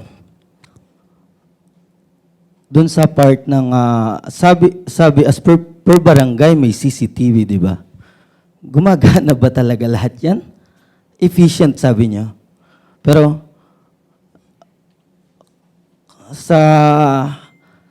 kasi inikot na namin ng DPOS, and the RRMO, and then the MMDA. Ang nakita lang namin CCTVs dun sa elliptical road, going to Quezon Avenue. Pero dun sa siguro dun sa wildlife, up to Agham, parang wala. So, paano naging efficient yun kung wala yung kahabaan na yun? Okay. Efficient ang CCTV kung saan nakalocate. Okay. Yung sinabi ni Vice, bago. Nasa first phase, hindi lahat ng kalsada, hindi lahat segment ng kalsada ay may CCTV. Pero sinabi rin po ni Vice na ang mga barangay ang mas may efficient na CCTV dahil sila ang matagal nang gumagamit. Pero sa inner barangay, you're talking of the national road, okay? Mas dapat po na mayroong CCTV, right, di ba? We're talking of the national road, yung priority nga ng local is the local sa barangay, sa local road siya. Okay? Yung sinasabi na parte ng segment ng Quezon Ave, hindi buong Quezon Ave ay naka-CCTV because as we've said, bago yung system namin, hindi siya yung 1,000 cameras na i-set up mo sa buong city, eh wala pa siya sa punto na yon. Nasa first segment pa lang siya, nasa main intersections pa lang sila, yung installation. So yung hinahanap mo na parte ng segment ng the road network, ay wala pa tayong CCTV doon. So huwag nyo na po muna sabing efficient? What we've installed already. Okay? So basically, you're saying there are gaps in what there you can are gaps see. pa kasi bago hindi siya. pa lahat Hindi pa covered lahat. by, Okay? by Hindi pa siya CCTV. buong stretch eh. Ang gusto ba natin hanggang sa loob ng bahay natin, lahat ng movement natin, i-monitor natin from going out from your school, going out from your office, going out from your residence. We have to monitor all your movements. Hindi naman po ganun yung CCTV. the CCTV na that was put up ay doon sa mga main thoroughfares na busy, na yung mga intersections, yun yung first phase niya. But there are areas na wala pa pong There are areas na wala because of kailangan naman yung budgeting natin. Pag i-install, hindi naman yung 1 billion budget mo kaagad may lalagay niya lahat doon. So phase by phase, slowly, kung saan may mga gaps, that's the second phase will go to the gaps. So sa ngayon talaga, is more mananda kung saan yung mga main talaga nakita, may choke point, yun yung mga monitor namin. Yun muna ang inuna. Oo. Okay. So that's why we are telling na efficient kami doon sa mga na-install. We're talking of the cameras that were installed. Efficient siya doon. Kasi, But obviously, the cameras, if there are no cameras, siyempre, if there's no camera, so wala kang makikita. May gusto idagdag si Vice Mayor bago tayo mag-proceed sa iba pang questions. Thank you for bringing that up. I appreciate all that information. But just to give you an idea, nagaling kami sa isang study visit sa Russia last month. Sa Moscow, they have 10,000 CCTV cameras. And as of now, Quezon City has 250? 240. So, we're a long way to go para maabot natin yung ideal natin na mga 10,000 or 5,000 at least. So, kung may pagkukulang pa ang city, humingi ako ng pauminhin sa inyo, pero katulad ng binanggit naman ni Dexter, mahalaga na yung nabigay mo sa amin yung datos na yan at ang pagkukulang na city na yan. At alam namin na yung Quezon Avenue, yung Katipunan, yung Quirino Highway at ang Commonwealth, yan ang #1 highway sa lungsod Quezon na lagi talagang nagkakaroon ng aksidente. And tama ka, dapat yung whole stretch ng Quezon Avenue mabigyan at malagyan ng CCTV yan. Okay. Kasi minawar na tayo dito ng ating timekeeper. Before we move on to the next segment, lumabas muna tayo ng Manila. Kasi kanina ni-raise din yung sa sitwasyon naman ng nasa probinsya. Para hindi lang tayo Manila-centric. Nawala din sigurong CCTV. Lalo most na likely. yung iba na Lalo walang walang capacity. CCTV. So ano ang minimum halimbawa na mga requirements para sa mga nag-join lang sa ating discussion ngayon dahil live tayo? Pwede natin bang talakayin yung sa provinces in particular? I understand distinct yung mga problema rin na kinakaharap nila as mentioned earlier. Who would like to discuss the situation of enforcement sa local level outside Metro Manila? At ano yung mga challenges sa enforcement na dapat tugunan? This response is going to be connected to what the motorcycle rider from Mindanao have mentioned. My name is Robert Bolaños. I am with Motorcycle Rights Organization. We are a nationwide volunteer organization consisting of a few thousand volunteers all over the Philippines. As far as outside of Metro Manila is concerned, what we initially noticed sa community namin as a motorcyclists, marami ang concentration not on the traffic rules and regulations, speeding or reckless driving, but ang nakikita namin ang concentration nila is on components we attach to the motorcycle that has nothing to do with the safety or the attitude of the person operating the motorcycle. Let's go back to root cause muna. Okay? Policy building is very good because we're creating a better future. That's good. But in reality, let's go back to reality. The major problem that we face in this country is rider attitude and discipline. That's the main problem. We have let go of our drivers, our riders, even our pedestrians so much that a lot of them feel that they are beyond apprehension. And because of the weakness, I'm sorry, to LTO, MMDA, Quezon City, I know Mr. Elmo Sanjego personally, ma'am, you're my tita. But in reality, this is the problem. We have let go of the attitude and responsibility of every person on the street so much na it has become an epidemic to control the problem of discipline. But let me give you one perfect example. Since we're talking about outside of Metro Manila, your best example is Subic. If people can follow the rules and regulations in Subic, why can't we do it outside of Subic? Tapos, I'm going to talk about me as a person who drives, I'm on the street almost 14 hours a day, every day. So I see the trucks, the buses, the jeeps, the cars, the motorcycles. I see them all. If you go inside Subic, you're afraid of getting caught Why is that? because of the apprehension. Effective enforcement. So, inside, you're disciplined. But outside, because our mentality is, oh, nasa labas na ako ng Subic. Hindi na masyadong stricto ang enforcement. So now, I can do whatever I want. In Metro Manila, for example, pagdating ng 10 p.m., uwian na yung mga enforcers. Kaliwat kanan na yung mga bus. And this is a fact. Because every day I drive on EDSA. And on EDSA, you will see the buses, do they respect their yellow lane? No, they go out of the yellow lane. They will block 4 lanes, stop the flow of traffic, creating the traffic. But if they stay in the yellow lanes, the flow of traffic will be continuous. So I'll stop you there, but I'll ask you a question. What's the difference between Subic and ano to? I mean, in terms of enforcement. In Subic kasi, they're by the book. If you're violating the stop sign, the traffic signal, stepping on the pedestrian lane, stopping on the pedestrian lane, going over the speed limit, they catch you. No questions asked. You cannot do anything about it. Huli ka kung huli ka. Every day, here, we watch people violate the basic rules and regulations on intersections, along EDSA, and you can see the enforcement right there. But do we see them literally flagging them down? We receive reports every day of motorcyclists being flagged down for, get this, modifications on their bikes, meaning accessories they put on their bikes. But every day we see on cars, jeepneys, tricycles, buses, they don't use their signal light. There's no tail light. They don't even use headlights sometimes. I have a question, and it might be connected to enforcement. What part of it is, because it looks like discretion, parang nagiging discretionary yung enforcement.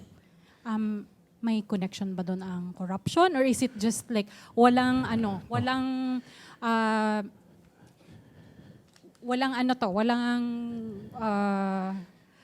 the enforcers are not empowered? Okay. The good gentleman mentioned the income is between 70 to 100 million pesos. If you just put half of that to improving enforcement, Sir, income from fines. income from fines, put half of that. Put half of that into improving our street level enforcement and turning them into Subic level enforcement. Half of our problem here in Metro Manila will be addressed. Which LGU is doing that? Meron kayong alam na? Merong. Subic. Beyond, other than Subic. You asked earlier if there is discretion between the two. SBMA is like a closed economy. So they have that power of enforcing better. It's a smaller society, so to speak. So it's easier. Fewer cars, and they have that discretion. Kasi may autonomy ang SBMA as an eco zone. Metro Manila is much more difficult. There are overlapping jurisdictions. You have your MMDA, you have your Quezon City Traffic Unit, and then you have your PNP. So it's much more complex. Merong yung some of the LTO are objecting to the exercise of authority of traffic units because the money goes to Quezon City instead of going into the national government and then trickling back to LTO. So may mga ganong issues din. So it's not, I don't think it's as easy as we say that you just funnel the money towards one area and then it's just like that, enforcement gets better. You also have to prioritize, are you going to focus on speed?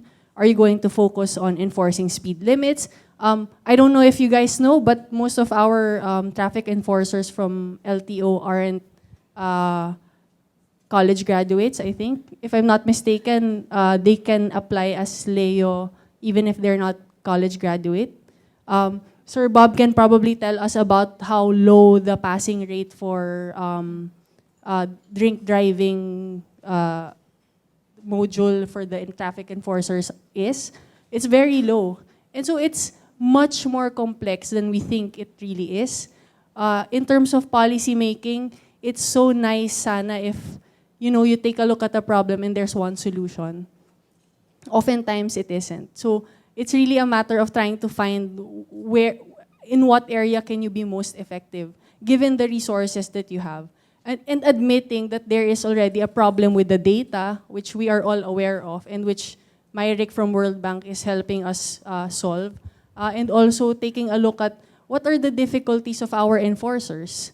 So we know that we're, right now, and this was mentioned by Diane earlier, we're advocating for speed enforcement. And we found out, talking to LGUs, so we called LGUs, we went to LGUs, we found out that they didn't have speed guns. So how can you enforce speed limits without speed guns? Diba hindi naman po pwede. Though we complain about the enforcers, but they're not really equipped to enforce. They're not trained to enforce. We don't even have a module yet to train them on how to enforce using speed guns. And it's very unique for MMDA pa lang because only MMDA is enforcing right now in Metro Manila. So it's nice to think na maybe if we just talk to our law enforcers and convince them to enforce, we're going to solve the problem. It's not that easy. You mentioned something very important, yung question about the data and allowing the data to help us analyze the problem better and come up with solutions. Can you talk more about that, about the data? Hi, I'm Myrick from World Bank, and thank you so for mentioning our initiative. Yung observation ko kasi yung examples na binigay kanina ay, well, ito yung mga cities na malalaki yung budget nila, malalaki yung pera nila, and they have the luxury of assigning as many enforcers in each and every intersection. They have luxuries of buying CCTVs, which require not only large, huge initial capital outlay, kundi kailangan constant maintenance yan, constant operations, kailangan lahat ng mga tao na magmamando ng CCTV, may technical expertise sila para pag nasira, alam galawin, alam nilang i-manage yung mga bagay na yun. But our experience, syempre, kausap namin yung DOTR, no? And what we're doing is national data yung kailangan natin. And for many cities outside Metro Manila, resource-constrained ang lahat ng LGUs. For example, we're working with Cebu City. Cebu, malaki na yon. But the way they collect data on road crashes is through logbooks. Lahat ng, kunyari pag merong crash na nangyayari on the ground, tinatawag lang yun sa control center, tapos ililista lang sa logbook. And this has many implications. One is, they wouldn't be able to track where the crashes happen. They wouldn't be able to disaggregate the data. Sino nga ba yung vehicle type na aksidente, anong oras, kung meron bang, kung human error ba, road defect, or whatnot. So, Cebu City, a large city already, and developed already. And paano pa kaya yung mga cities na mas maliit sa Cebu? So, yun yung ginagawa namin ngayon with DOTR. We're trying to, one, standardize the database system. So at least for all LGUs, for all national agencies, they're looking at one data set. Hindi yung magkakaibang data set yung tinitingnan nila. Second is to open this to everyone. And it's not just for the government to have a national disaggregated view on road safety, but also to open this to advocates, to academe, especially halos lahat tayo nasa private sector. So, resource constraint ng government. So we also need to be part of the effort of road safety. And third one is it's for resource constrained agencies, meaning it's free to use. It's something that anyone can understand, anyone can access. Actually, any one of you can access this right after this forum. It's at roadsafety.gov.ph. It's housed under the DICT already. So it aims to consolidate all road safety data, and we're working with the OTR to implement this nationwide. So are we also looking at, kasi yun na nga, yung napansin namin nung tiningnan namin yung mga data on the crash, on these incidents, ang lumalabas nga lang is human error. Sabi ko, ang hirap naman nun kung panay na lang na human error ang nakalagay dyan. Are we also looking at properly classifying what are the factors that led to a particular crash, and is that being baked into our common database? Yes. Human error siya. First, sa database system kasi ito ni MMDA. And MMDA doesn't really do an investigation of the crash. So what they always do is kung ano lang yung nakita ng traffic enforcer, yun lang yung nilalagay doon sa database system sa MMDA. So in fairness naman sa MMDA, kompleto yung database system nila, but we always have to acknowledge that the police yung talagang nag-investigate anong nangyari doon sa crash na yun. So, kung road defect ba siya or vehicle defect, yun yung wala sa purview ni MMDA. So, okay, sir. Yeah, good afternoon again. Sa Metro Manila, kami lang yung mayroong complete on data. Actually, the source of our data is from the PNP Traffic Police Precincts. We have about 26 precincts, and I have 8 personnel to gather the data on a weekly basis. So ito yung mga nakukuha natin data sa police precincts. Kung ano yung nakasulat doon sa logbook nila, yun din ang ating babasihan. There are times na wala ngang cause ng accident. So kung napapansin nyo kanina, nakalagay dyan sa blotter, no cause of accident. Hindi alam kung anong nangyari, hindi rin nakasulat doon. So wala ho kaming ibang information. We depended on our information from the logbook of police precincts. So maganda sana kung kumplito ang nakasulat doon, kumplito rin ang may ilalagay natin. Kaya minsan nalalagay lang namin fatal, non-fatal, injured, yung causes, human error, minsan may mechanical defect, kung may nakalagay ng mechanical defect. So yun lang po yung basis namin. Actually, medyo na kumplito namin dito sa Metro Manila. Ang problema lang natin outside Metro Manila.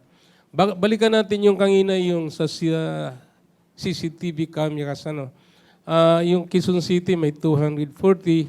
Yung MMDA po mayroon kaming 300 plus. At very soon ay madadagdagan yan.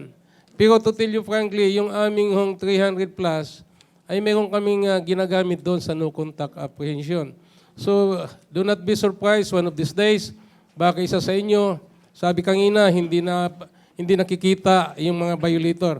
Ang amin po tao na nagmamanage doon sa no contact apprehension ay nag-employ kami ng PP at bingi, PWD.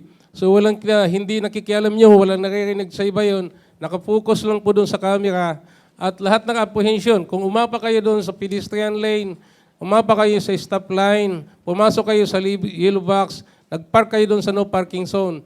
Palagay ko, makukunan kayo ng picture doon at very soon may darating sa inyong apprehension, mayroon kayong ticket. Hindi po kayo makaka-renew ng inyong lisensya kasi nakakonek po kami sa LTO, mayroon kayong alarma pagdating nyo sa LTO, babalik kayo sa MMDA, babayad muna kayo ng apprehension nyo. So dito sa Metro Manila, ginagampanan natin yan. Hindi ko sasabihin kung saan ang location. Baka may iwasan ninyo.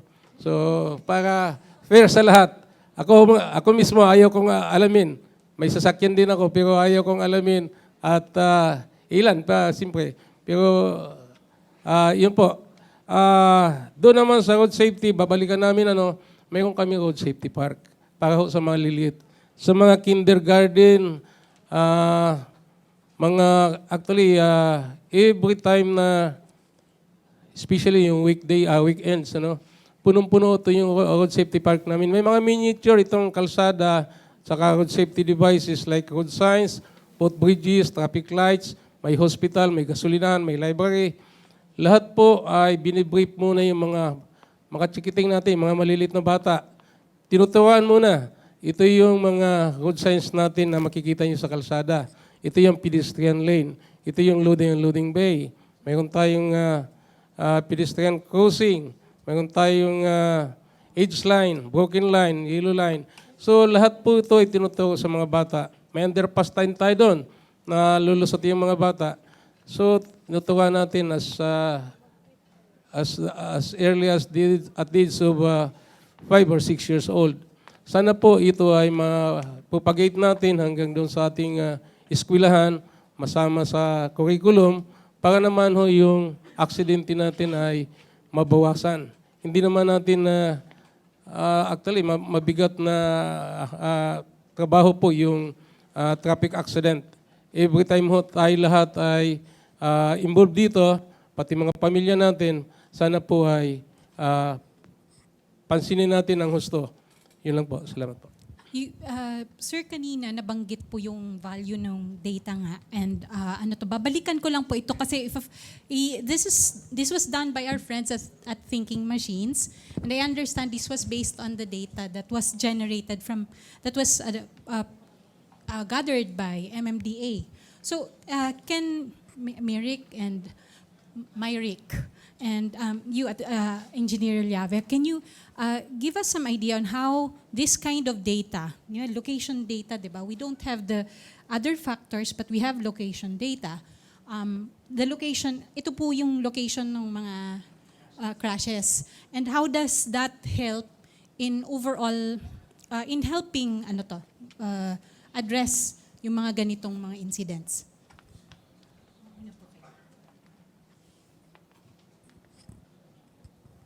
Sa part ng MMD, first, we identify the data, the accident prone area.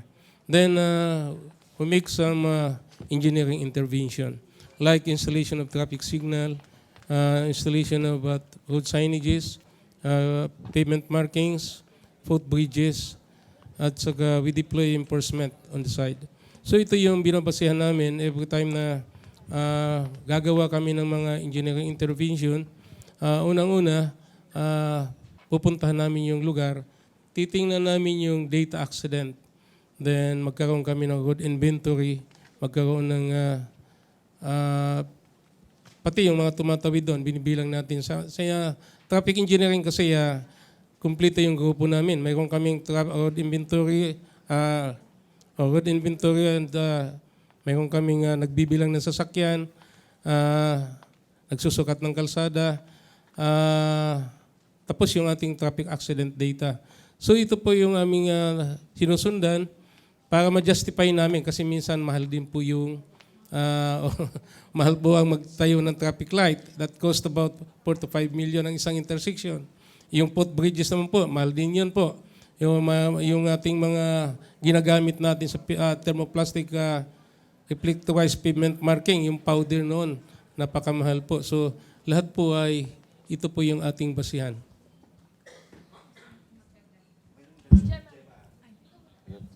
Sige, after him, we have two here.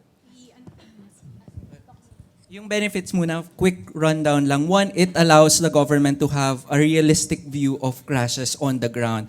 One experience sa Cebu City, ang pinagawa namin sa kanila, tignan nyo nga, i-identify nyo nga kung anong intersections yung naisip nyo na safe at kung ano yung accident prone. Tapos, nung in-identify nila yon, tapos in-interlay namin yung actual number of crashes on a map, nakita nila na kung ano pa yung iniisip nilang safe, doon pa maraming nangyayaring crashes. So one, it already informs them na baka kailangan nilang i-adjust yung view nila on reality. Second is, nabanggit nga ni Engineer Lavor, it allows government to have evidence-based solutions on different kinds of things, on policy, on engineering, or whatnot. And I commend Quezon City na marami silang CCTVs, no? Pero for resource-constrained agencies, mahalaga sa kanila na makita man lang yung historical data, at least, to inform them where to assign, first and foremost, where to assign their traffic enforcers. Kasi kunyari, iilan lang talaga yung traffic enforcers nila at kailangan nilang i-prioritize kung saan nila i-assign yung mga traffic enforcers. And second is yung sa engineering, saan nga ba dapat may traffic light and whatnot. And third is yung sa policy na konektado rin dun sa iba-ibang efforts like speed limits, ano dapat yung speed limit sa lugar na ito. So evidence-based solutions lahat. And third, so one is to have a realistic view. Second is to have evidence-based solutions on crashes, on interventions. And third is to monitor the interventions. How effective are the efforts that we're making. So meron tayong Philippine Road Safety Action Plan, di ba? But the problem with that is we cannot track kung naging effective ba yung mga naging interventions natin, kung dapat pa bang ulitin, kung dapat pa bang palitan, or dapat pa bang i-improve yung mga efforts. So, yeah, ganun kalaki. May question ako. So, MMDA has this, but what about the rest of the country? And what are the efforts of the OTR to apply that to the rest of the country? Sir, ma'am, as I've mentioned a while ago, we have this intelligent transport system. So I think for the pilot, yun nga, may Metro Manila, Cebu at saka Davao. Dun po sa intelligent transport system, it will also include contactless apprehension. But unlike po yung, kumbaga level up po, na no need na for, na may tatao na isa't titingin. So yung sistema na mismo, yung machine na, yung the way it was, yung logarithm nung program na yung magde-determine if meron tayo, if may apprehension, or if may violation ba na naganap. So other LGUs too are, kumbaga, are also called to have that intelligent transport system, but we'll make it interoperable. But we know na hindi naman po lahat ng LGUs can afford that. So that's why yun nga po, we have the drivers wherein all LGUs can input the data. So Open naman po yun this sa lahat. system is available to all Yes local po. governments. Opo. Actually, dun po sa joint memorandum circular that we'll have with DPWH and DILG, they will be mandated to input, to use the drivers, to input data and use that data to devise interventions and also monitor their interventions. Kasi parang kumbaga for future din, for funding application, they would have to use the drivers to substantiate their programs and their proposals. There was a hand raised. Yeah. Good afternoon. Please introduce yourself. Yeah. Tin Gonzaga from Today Online. My question is for you, Sec Mark. Meron ba tayong yung app para malink yung halimbawa, I'm as a citizen, pwede ko malink dun sa app na yan na sa DOT na may accident or whatever instances or incident. Sorry. Right now, di pa po na-develop yung app na yun. But we would like to invite the public and the private sector to develop an app to link the drivers and to that app. Right now, we are partnering with MMD. Parang we hope na we can link Waze data with, kasi di ba dun po sa Waze, nare-report na yung mga banggaan, to link it with the drivers. Pero better din po if from the citizens themselves din, they can report yung mga banggaan. Kasi sometimes parang hindi naman talaga nare-report lahat. And sometimes parang kapag na-settle na at hindi na umabot sa MMDA or any enforcer, hindi na nare-report. So might as well po na kahit hindi nag-cause ng traffic yung crash na yon, sana po ma-report. So we call on our private You're talking sector. about reporting, and yes, not every area nga merong to. But I know that our friends here have been, yung mga nasa riders, they've been involved before in monitoring crashes involving. Can you tell us about that initiative? So, we at the Team Riders po, nasa daan po kami lagi. At katulad ng ibang mga riders na nandito, like Bulacan Federation, we're also trained as first responder. So, yun pong ginagawa namin is, once na may naaktuhan po kami ng aksidente or sabi nating road crashes, is we secure the area. Kung baga sa amin, trained kami na CPR, ng first aid, to assess, and basic ICS. So, yan mga yan is ginagamit na namin actually ngayon sa daan. So, dun sa case ni Sir Luis, nung they send us the pictures, may mga bystanders na nakatayo lang. Tapos, mga riders, may mga dumadaan na sasakyan. Ang ginawa nila is to picture. Ginamitan ng pinotograph lang po yung aksidente. Pero kung sa atin po, even the private drivers, kung alam nila, may alam sila with this basic first responder na to, ma-address nila yung incident Kasi ang nangyayari sa atin, nahihiya tayo minsan na, ay, may na-accident. O, natatakot na galawin. Baka mas lalong lumala yung accident. So, being first responder, dumarating kami doon sa area, tapos yung naturo sa amin na i-coordinate namin para maiwasan na pakialaman po yung mismong victim. Ngayon, pag na-assess namin, that victim is talagang delicate, hihintayin po natin yung ambulance. Ang ginagawa po namin, sir, ma'am, baka pwede pong tumawag po kayo. Anong oras na po ba tumawag? And then nakita namin yung isang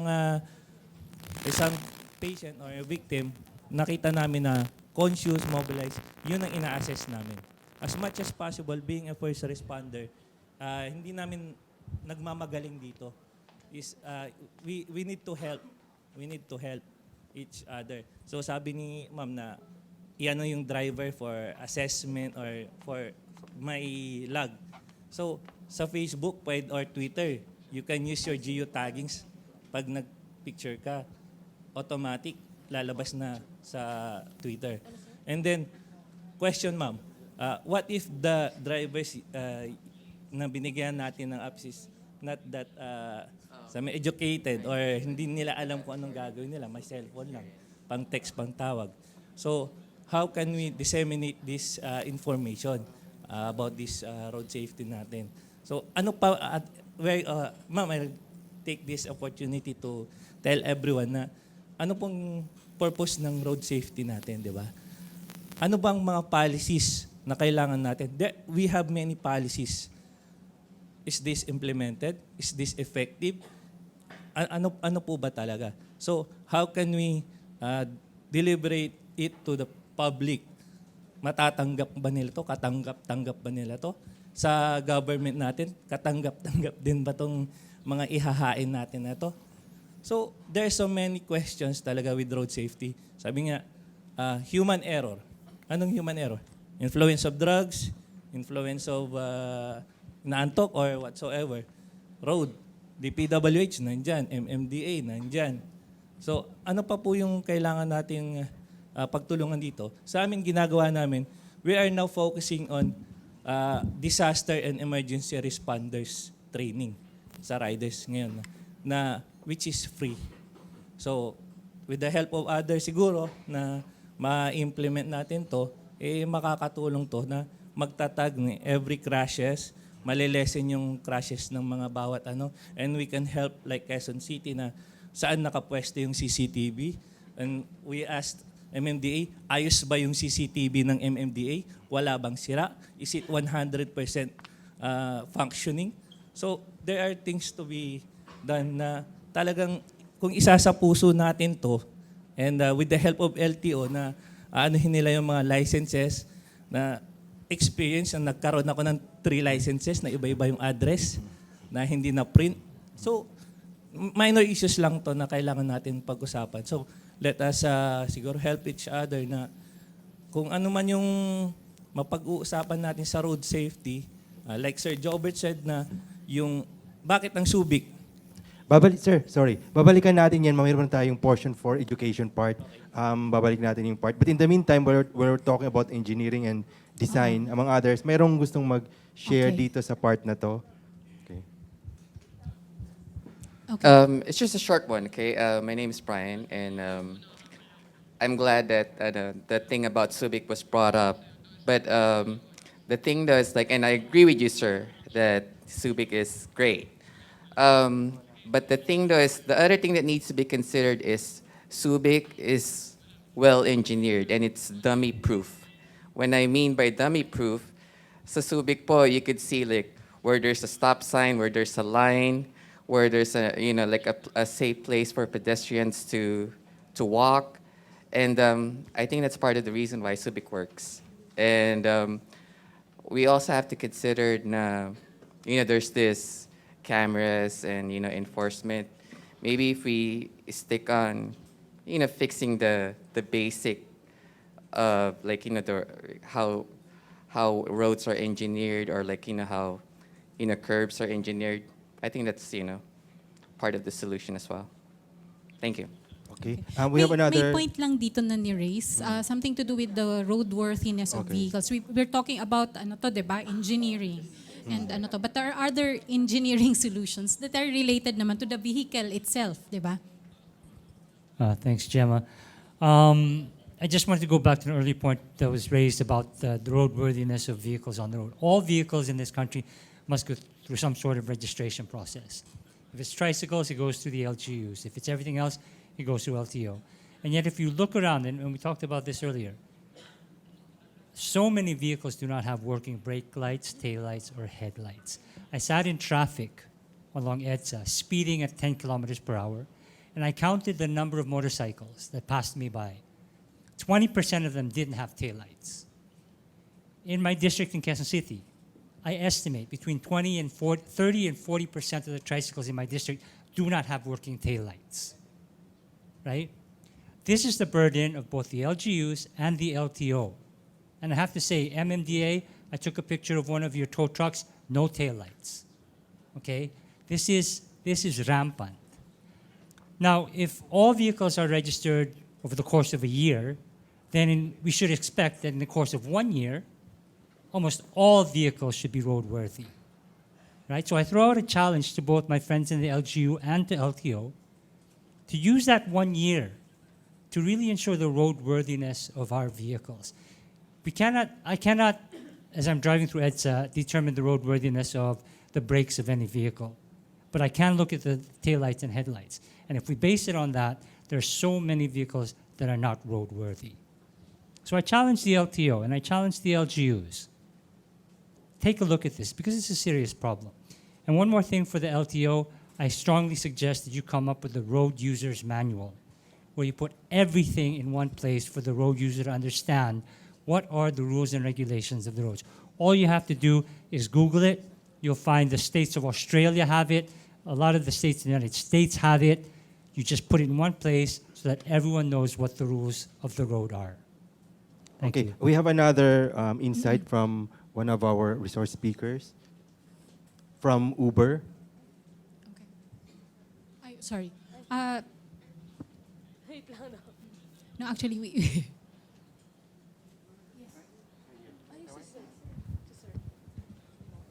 Yes, good afternoon. I'm Leo from the Advocacy for Road Victims. For the past years, I have so many seminars been attending on global road safety, from ADV, from other hotels and everything, seminars. I see to it na lahat ng mga to, okay, all the policies are implemented, but we're lacking of what? How are we going to do it? It's just a SWOT analysis. We know our strength. We know our weaknesses. We have the media. We have the opportunities. So we talk about the engineering. No matter how kaganda ang kalsada mo, but the people who are using this, hindi naman marunong gumamit. Setting the example in India, ang ganda, how many millions have been funded sa road safety? Pero ang dami rin namatay. Ang ganda nung ano nila, talo pa SLEX natin. Pero we're talking about millions of money. But for me, as a suggestion, we better use the social media like this group and the local government and the government itself to have this law, information dissemination by means at least 15 seconds there in every 2 hour or an hour in every movie that we watch. So for them to know, not only here in city, all over the local municipalities from within the country, it's a simple of giving information, the right information, having the unified law, you know, kasi ang nangyayari po, iba yung batas sa local government sa probinsya. I'm coming from Rizal. No? Sa Rizal po ako. Iba yung sa Quezon City, iba yung implementation. So engineering, so anong point? Nandito na lahat tayo. We know everything. We're sharing information. Sir, yung sharing of information, Yeah. babalikan natin sa last part, yun ang ating topic on education. Yeah. So What magandang- I'm telling is Actually, just... we can go to that part na Yeah, siguro since yeah, naumpisahan niyo na I po. was telling is that we can do something about it. Siguro, we cannot just tackle about the engineering. Sa daming-dami na natin pinag-usapan eh. So, may to sell, siguro might as well na ibaba na natin do sa level for me ha, it's a matter of suggestion, information dissemination, ang dami nating network, may GMA, lahat nandyan eh. Especially Rappler na nandito na, helping us with the road safety. Why can't we just do something about using this, social media? Yes, and then That's on only that thing. note lang, I would like to ask, kasi there are private companies here, because I want to know what can, something that was already said earlier, what can ordinary citizens do? What can what can the private sector do? Kasi we've been talking about what government should be doing, di ba? And the commuters. And the commuters also. So may I ask lang, Grab and Uber are represented here. And how do you educate your drivers? Pwede pong malaman? Sure. My name's Lawrence. I'm from Uber. So, on that question, and siguro it's a good connection to the question of information dissemination. We have so much technology in front of us today, right? And everything's connected. And when it comes to educating drivers, while that's very important, and we definitely give our orientation for people who drive on Uber. Yung mas mahalaga po sa amin, what we've realized is not so much just the initial training. It's really the real-time feedback system. That's where you actually see improvements in quality, including safety. Because if you are able to react very quickly, and say, oh, this driver is very unsafe, or inaantok na siya, or maybe, knock on wood, it doesn't happen, but drinking under the influence, syempre, kailangan natin aksyonan. And with platforms like Uber, where we can actually deactivate a driver's account very quickly in reaction to a complaint like that, then we can quickly, maraming nangyayari dyan parang psychologically pa lang, people are very incentivized to be better people, kumbaga better drivers, because they know that if they don't follow the rules and they don't try to drive safely, then they will lose access to, for example, sa platform po namin. But I think more importantly, it's being able to react nga to these complaints, these warning signs that will also prevent actual poor driving behavior from happening on the roads. Now, while Uber is only a part of the commuting experience in the Philippines, especially po, it's only in Manila and Cebu for now, I think it's an example that I hope we can use as For the other... For other, I won't say naman that Uber solves everything, but I will say that it does make a big impact where for the first time in history po, people who, nakakatawa nga, at the beginning, people were asking how many came here in a private car. And for me, if you're still driving a car, then I think it's good that there's an alternative like ride sharing where you can think about, kaysa ako yung magmamaneho, kaysa ako yung bibili ng bagong sasakyan, why don't I just download an app and, share a car with somebody else? Not only is it safe, it's also going to help with traffic, but that's a whole different topic. Okay, thank you very much. Grab is also represented? Yeah, Marian is here. Marian Panganiban, the Regional Policy and Research Officer. Hello. Hi. I had Regional Policy and Research at Grab and I'm Marian. So magandang hapon sa ating lahat. So gusto ko sabihin siguro sa Grab kasi we were founded with a strong social mission to be the safest transportation platform in Asia. So our founder, yung lola niya, si Anthony, was a taxi driver. Our co-founder, Ling, she used to commute late nights. And alam niya yung experience, katulad siguro ng mga kapwa ko kababaihan dito, yung takot na umuwi ka sa gabi, yung risk of accidents, yung risk of whatever scary thing that might happen to you. So we try to integrate the safety features in our app. And systemic rin yung pagtingin natin sa issue ng road safety. So systemic in what way? So sa usapin ng drivers. So alam natin na issue, na-raise ngayon yung issue on road safety education. And tayo sa Grab, we think na it should be something that's continuous. We have an existing partnership with the Global Road Safety Partnership and Red Cross para patuloy na educate yung drivers natin pagdating sa first aid, sa emergency response, at at continuous yon, regular natin silang train. Meron rin tayong feedback system para sa passengers natin para ma-rate yung ride nila. Sa side naman ng passengers, so na-rate nila yung ride nila, we also have a share your ride features na pwede nilang ibigay or ma-share sa friends nila, sa loved ones nila, kung ano yung what's taking place in the ride. We also have Grab Chat para continuous yung communication nila with their driver before the ride commences. And our drivers and passengers are also covered with insurance. So sa usapin rin siguro ng policy, so Grab is constantly collaborating with governments. We were the first ride-sharing company to share our data.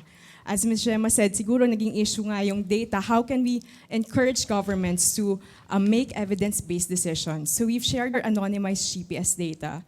We've also worked with the Department of Transportation to sponsor a road safety hackathon. Kasi nga naniniwala tayo na yung issues ng road safety, hindi lang siya issue ng isang sector. The solutions must come from different sectors of the society working together to address that. So we appreciate venues like this. And siguro to close lang, gusto rin natin sabihin na sa Grab, hindi siya isang player, kumbaga it's a player in a large or in a multi-sectoral, trying to address what I think is a very huge problem. Pero in our own way, we're trying to educate our drivers, we're trying to educate our passengers, and we're trying to set up that system of accountability na hindi natin nakikita ngayon or kulang sa ngayon. Salamat. How is the public responding to your initiatives online? In particular, let me ask Grab or Uber. Your commuters in particular, how involved are they? For instance, you gather this data and information. How do they use this? So, halimbawa tayo, sa Grab, halimbawa, we have that partnership halimbawa, with Red Cross wherein we disseminate yung information about, let's say, kung may disaster, or meron mang information na they want to reach sa passengers and drivers natin. So that's one. At meron din yung constant feedback mechanism. So meron sa social media at meron rin within the app. And mabilis namin na facilitate or na-address yung mga ganong issue. So, napag-usapan yun. So, there are two critical elements mentioned there. One is education, but feedback is also very important and highlighted. Ang question ko lang sa enforcement agencies, are there feedback mechanisms for the franchisees, di ba? And then kasi these are two, syempre limited ang kanilang coverage, sila lang, yung mga drivers lang nila. But what about buses? What about, I don't know, jeepneys and the other motor vehicles, the public utility vehicles? What are there feedback mechanisms for that? Are there plans to have feedback mechanisms? A while ago, ASEC mentioned the consolidation of operators under the Omnibus Franchising Guidelines. So one of the reasons why we want operators to be consolidated so that they have one voice or they have a stronger voice. Other than that, kasi ngayon po, iilan pa lang ang may mga kooperatiba sa mga bus at saka jeepneys. Yung mga iba, mga asosasyon o yung iba kasing kanya-kanya, isang unit, isang franchise. So ang hirap din for the LTFRB to track them. So we want them to consolidate para kumbaga yung coordination mechanism din mas madali. Yung kanina naman po yung sinabi ni Sir regarding sa education, one of the plans po for the Philippine Road Safety Action Plan kumbaga madami po kasing components yon, and yung overlapping theme din, isa po doon ay communication. So humihingi po ang Department of Transportation ng tulong from everyone in crafting and implementing a good communication plan. I believe hindi lang to information dissemination, dapat behavioral change yung i-promote natin. Kasi yung pag-information level as in, okay, sige, yan yung rule. Pero do I apply it? Do I follow it? So dapat we should be able to create a good communication plan wherein matatarget talaga yung behavior ng mga tao. And doon din po sa PRSAP na we want to integrate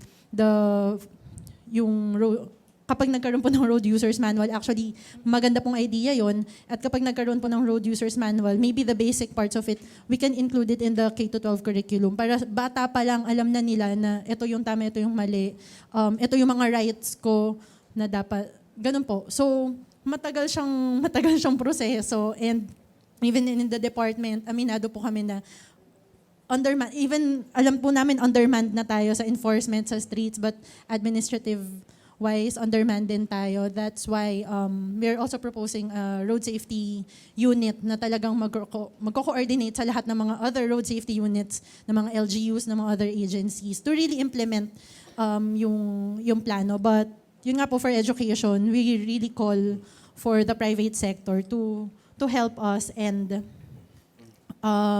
work with us in crafting and implementing an effective communication plan. Na over the years, we can see, hopefully, we can see a change in behavior when it comes to pedestrians and drivers. Alam mo, marami na tayong experience doon kasi at marami na kasing plano rin naman.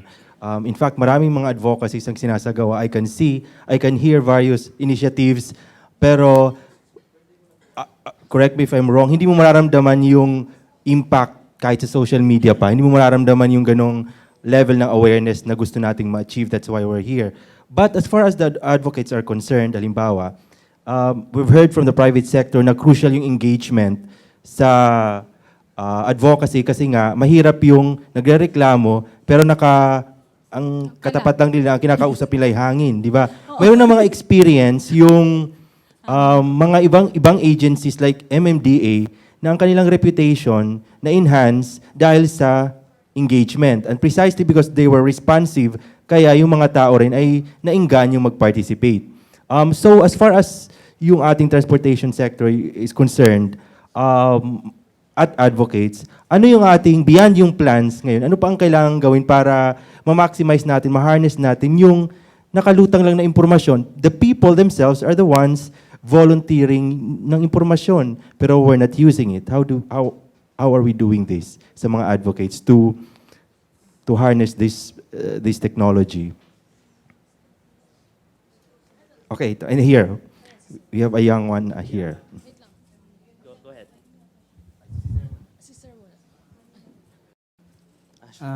Magandang hapon po sa lahat. Ako po si Robert Pirillo, tagapangulo po ng Bulacan Motorcycle Riders Confederation. Natutuwa po kami na na-invite kami sa ganitong klaseng forum dahil po sa pagpapahalaga ng road safety. Gusto lang po namin na mag-share at hinahabol namin yung binigay na pagkakataon ni Sir kanina para doon sa mga nangyayari sa probinsya.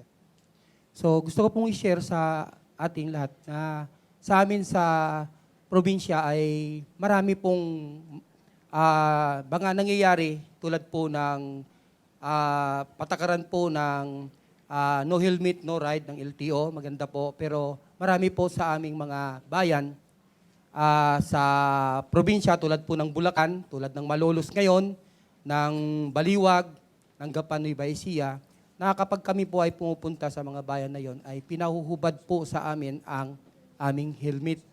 Masakit po sa kalooban namin na hubarin dahil po yung helmet lang na yon ang pinaniniwalaan naming makakapag-save ng aming buhay. Pero pilit na pinatatanggal sa amin. Bakit daw? Dahil po doon sa katulad po sa Malolos, mayroon pong nakaraan lang ay may isang barangay captain na nag-surrender ng maraming mga user ng shabu na pinatay po. At sinundan po ng pagpatay doon sa isang pulis na pinaghihinalaang poser din ng shabu na inassign sa Mindanao pero hindi nakatiis, bumalik sa Malolos, pinatay din po. Ngayon, ang sinisisi ng kapulisan ay yung mga riders na nakamotor na naka-helmet. Kaya po, sa Malolos, bawal po ang pagsuot ng helmet. Pinapayagan lang po kami magsuot ng helmet doon po sa MacArthur Highway. Naku, mukhang nagka-clash yung tukhang at saka yung road safety. Kaya po,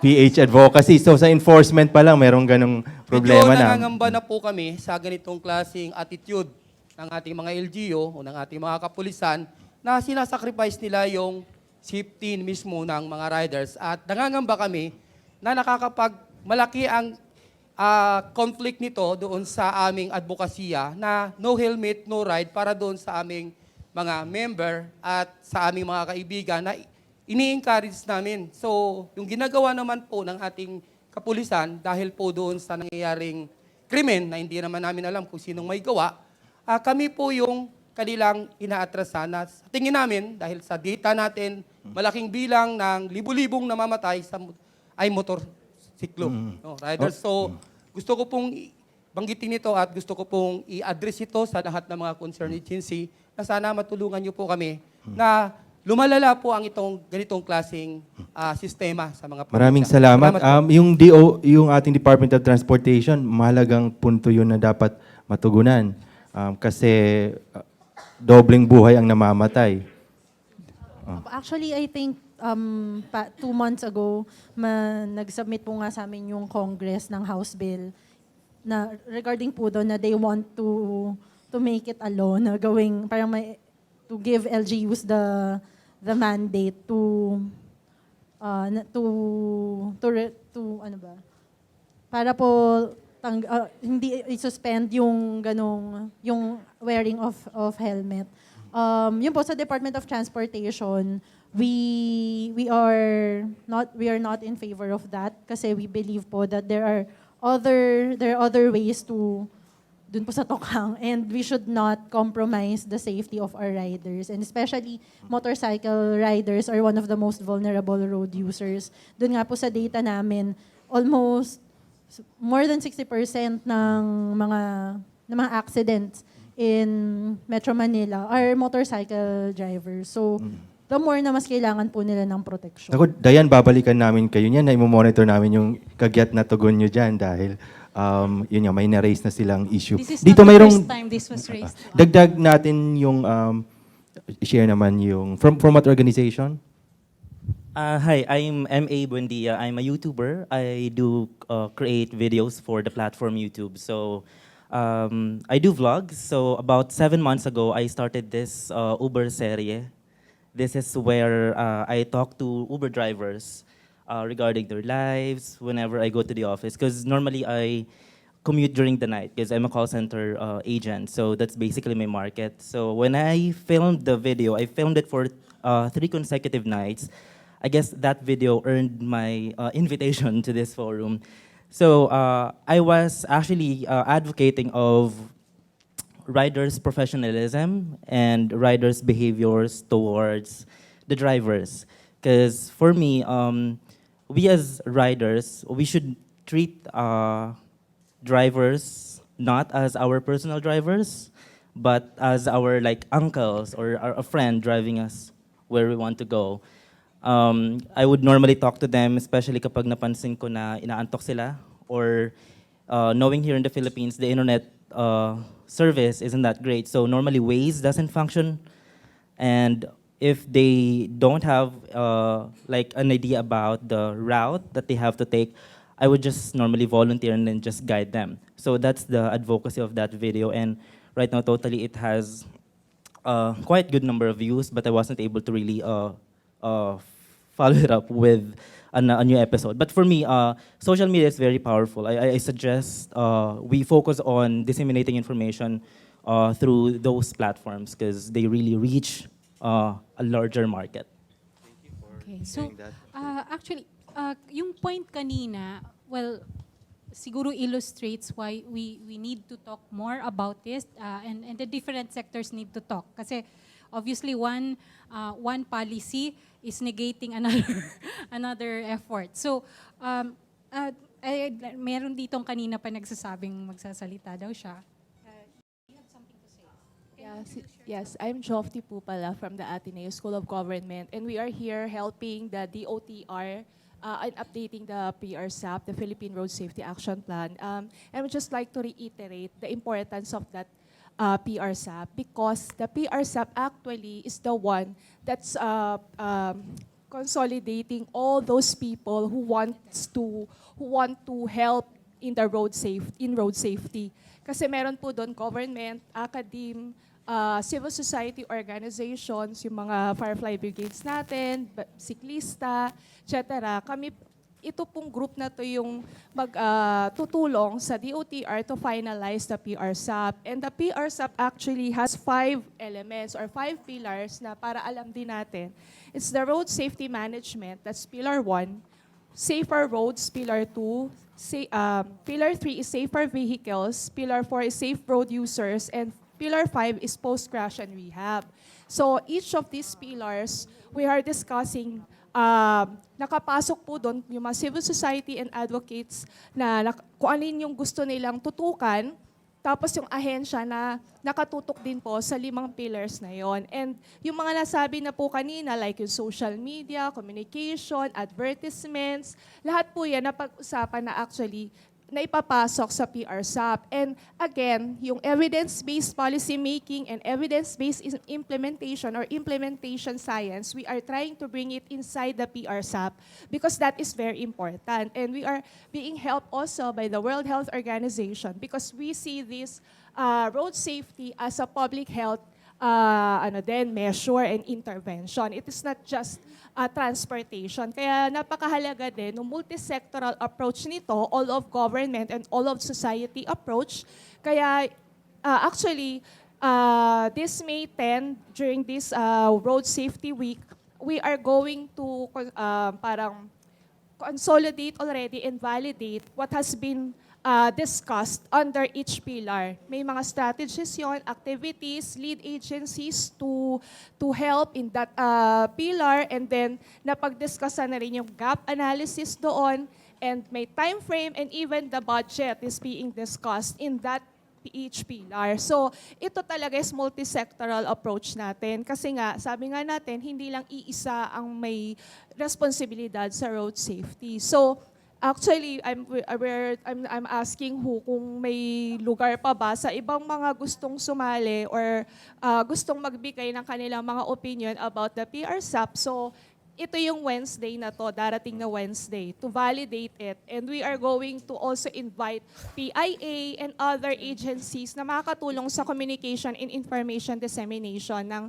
PRSAP. So, ito po yung tingin ko na makakatulong or magkapagpapasok pa ng ibang mga initiatives din ng ibang grupo. Kasi mahalaga, consolidated po tayo. Maganda kasi ito isang community na to ng advocates. Yes, Sinong nakarinig na ng pillars na binabanggit?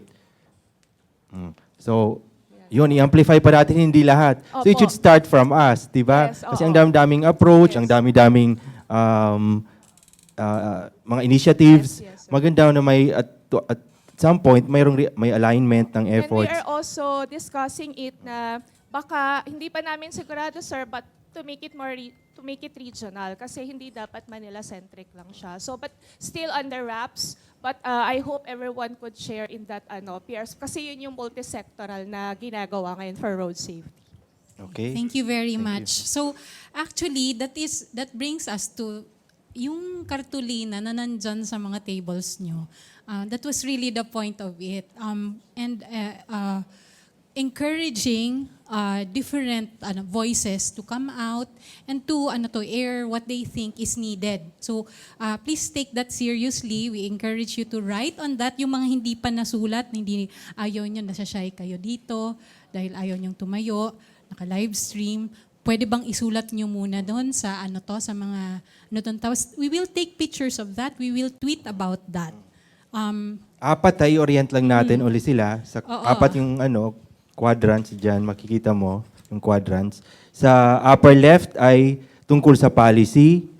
Tapos sa upper right naman ay yung enforcement, engineering sa baba at saka sa kabilang side naman ay education. Basically, kung anong pinag-usapan natin buong hapon. I understand, maraming mga gusto pang mag-input. Dito natin i-share at saka tutulungan namin kayong i-amplify yung ating mensahe. Tapos gusto po namin the next segment is really just to show you so why is Rappler doing this? So Rappler is part of the global road safety partnership, and one of the things that we are about to do today is actually to launch a site that collates the different stories we have done and the different stories that are community, the people like you have done. We encourage you to write about these things. Let's amplify, let's educate the public about these different elements. Kasi tayo nga dito, iba-iba, may mga views na hindi pa hindi pa aware ng other elements of road safety.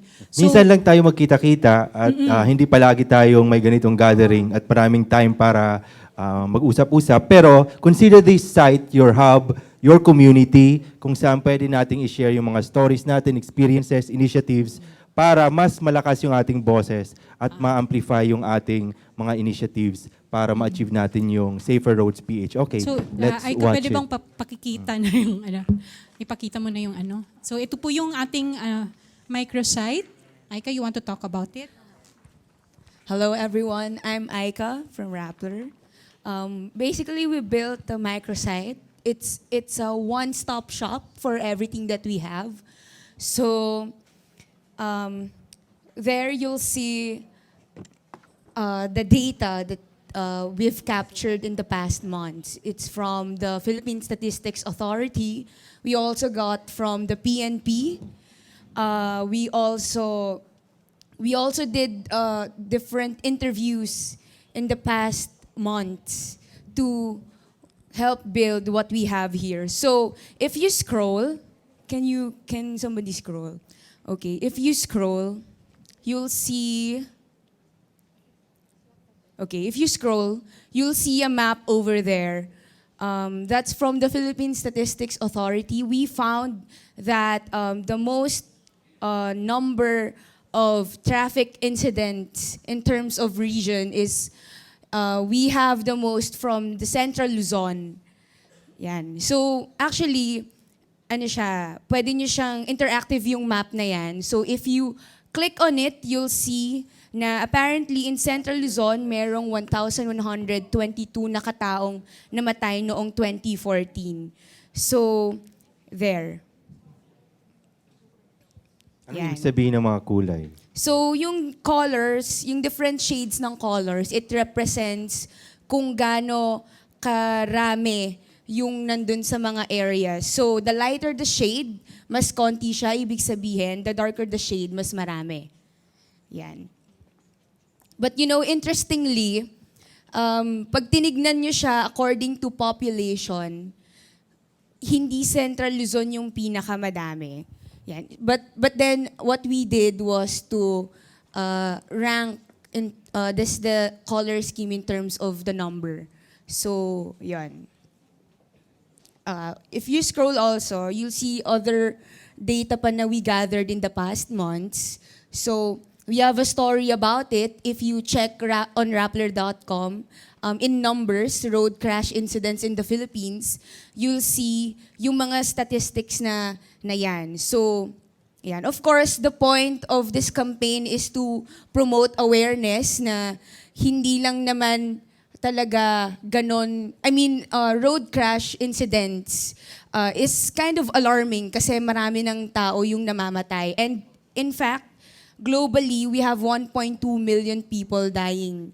Yan, according to the World Health Organization. So this is the story. If you click on the icons, diretso na rin siya sa story. Ayan, so that's the story. Okay. So, okay. But yeah, so, yon. Actually, kung may internet kayo ngayon, pwede nyo siyang mapuntahan. It's www.rappler.com/move-ph/issues/road-safety. So it's live. So yon. Okay. After that, of course, we want to show the stories that we wrote about the different numbers, about yung mga storya ng mga tao mismo talaga na kung ano yung na-experience nila during a road crash. So recently, we wrote also about the pillars. We just published it today. So dun sa mga hindi pa nakarinig nung kung ano yung 5 pillars dun sa Philippine Road Safety Action Plan, you may also check it on Rappler.com. So there. Thank you. So if you have stories to share, please send them our way. We would be glad to also integrate them in the site. Or you can actually click on an area on the site that allows you to write on X already. X is our platform for civic journalism.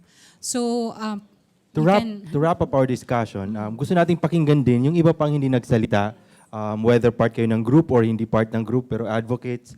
Siguro by answering our question na kanina pa natin gustong sagutin, how do we make Philippine roads safer? From your point of view, sino pang gustong magbigay ng parting shots? Okay. Magandang hapon po. Eric Lasarte po mula sa Philippine Advocates for Road Safety. Mga riders din po kami. Yung gusto sana namin i-share nga, no, dahil nga right natin as individual, no, karapatan natin na magkaroon tayo ng makapag-travel tayo around our country na safe tayo, no? So siguro yung question na parang tanong na rin, tanong o sagot na rin dun sa how do we make Philippines road safer, ay yung question namin ay meron ba tayong standard na masasabi natin na safe ang ating mga kalsada? Na meron ba talagang standard, no? Ibig sabihin, bawat kalye ba sa Pilipinas ay maayos yung quality ng kalsada, may sapat na lights, may reflector na may mga signage, may mga reflector. Para masabi natin na safe ang bawat Pilipino na dumadaan sa bawat kalsada, no? Ang second question ko rin, pwede nang iwan natin tanong, sino ang accountable na agency? Kasi marami mga involved na different government agencies in terms of road safety. So, sino accountable na mga ahensya ng pamahalaan na talagang magsasabi na ang pagdaan natin sa bawat kalsada ay safe tayo bilang mga Pilipino. Siguro doon ko iiwan po yung tanong na pwede natin pag-isipan pa kasi on the aspect of engineering, yung kanina kasi pinag-usapan natin on the aspect ng drivers, yung sasakyan, pero yung aspect ng standard na masasabi nating safe tayo bilang Pilipino na dumadaan sa bawat kalsada ng Pilipinas. Maraming salamat po. Sino pang gustong magbigay ng parting shot ito? Hi, my name's sorry, pause ako. Hi, my name's Paula. I am the official distributor of MyFold. MyFold is the world's smallest car booster seat for 4 to 12 years old. And I'm here because I want to answer that question. When, as a parent, we really support, as me and my husband really push for car safety for children. So we never compromised. Even though we don't have regulations here in the Philippines that require us parents to put our children in car seats, we always put our children in car seats. And we try to tell the value of this to our co-parents. But, you know, that's why I asked this earlier on, kung meron na ba tayong laws. Because I want the government to support this initiative, because this is not only a personal choice, but this is, like as mentioned a while ago, this is about public health, about public safety. So it should be promoted a lot. And as an entrepreneur, I decided to bring in MyFold because I wanted parents to have a stopgap solution for situations na ang hirap magdala ng car seat. Kasi usually car seats are huge, they're big, they're an inconvenience to bring around. So I'm an Uber and Grab user. I'm always in ride-sharing cars. But the problem is I can't bring my huge car seat. And sometimes I have to compromise, put them in a 3-point seat belt. But you know what? Even those 3-point seat belts are not safe for our children because they're not made for children. So I want MyFold to be just more than just a product that answers those situations like carpooling and commuting and traveling. I also want to be part of the solution when it comes to education. So if there are people here in this venue who are willing to talk about how we could partner, how we could collaborate, I am more than willing to help promote education. Whether it's not selling MyFold, actually that's a second thing na lang, because at the heart of it, really, I want MyFold to have a dent in the Philippine community by being one of the forerunners in promoting child safety. And I'm also pushing other distributors inviting other car seat distributors to do the same, promoting car safety among children. Anything, anybody else? Yeah, marami nang nagbanggit ng linkaging. Yan, gawin nating speed dating to. Sino pa yung gusto makipag-link up at may message? Gusto ko lang pong iwanan yung tanong kay Vice at saka po dun sa LTO and siguro kung may PNP. Ito po yung question hindi na para sa kapatid ko. Gusto kong i-brought up tong question na to para sa lahat. In addition for road safety on how is the proper, yung papaano yung proper na pag-iimbestiga, pag-handle ng incident sa area, at kung saan, sino ba talaga ang dapat gumawa nito. Actually, nakahingi po ako sa tulong ng riding community dun sa picture sa area. At nakita ko po dito kasi, dito pa lang po sa nangyari, wala na pong proper siguro kay Vice na lang. Ma'am, paki-check. Medyo maliwanag na po ito. Nangyari po 5 a.m. di po ba? Pero yung kuha na yan kasi, yes, pero yung question ko hindi na po sa kapatid ko. Para sa lahat na po, yun nga po, yung proper po niya, paano yung proper pag-handle? Kasi, ng mga crash yes, incidents. kasi yun sa kapatid ko po, ito nangyari na to, wala man lang kumordon sa area na dapat na ginagawa. Yun po yung kasi yung pagkakaalam ko. Baka mamaya po kasi yung pagkakaalam ko hindi po klaro. No? Baka hindi po klaro. Gusto ko pong malinawan yun. Tapos, sa mag-handle, sa investigador, tama po ba na yung vehicle involved sa accident ay ipatotowing mo or dapat dalin mo sa proper precinct or TMG. So, dapat, saan po ba, ma'am? Tama po ba ipatowing yun? Pa-record mo yung sasakyan or yung motor? So basically the question is, what is the proper procedure, Yes. for cases like this? Yes. Siguro. Meron bang Sino po pwedeng sumagot? Then additional na rin po para tuloy-tuloy yung pagsagot. Yes, and yes, after siguro we can kasi walang PNP din dito at walang we did send invitations to different groups. But that's a good point na i-research po namin. Okay. One more rider would like to share his parting shot. Good afternoon sa lahat. Sagutin ko lang po yung sa how do we make Philippine roads safer. Para po sa akin, syempre araw-araw po kami nasa kalye. Yung pong sign po sana maging visible. Kasi ang gonna set example po dito sa may gateway, before kasi may one way yan pwedeng two-way po pala. Isang way papunta at isang way na sa kabila. Then, nahuli po ako dyan ng MMDA kasi dadaanan ko na siya dati na pwedeng palabas ng Aurora. Then, nung ginawa ko po ulit, meron na po pala siyang sign na inasakali lang po na pintura na naka-arrow sign papasok. So, yung pong maging lang po, visible po yung sign. Tapos, syempre po, education tsaka maging partner po sa education ng bawat rider tsaka sa road safety po.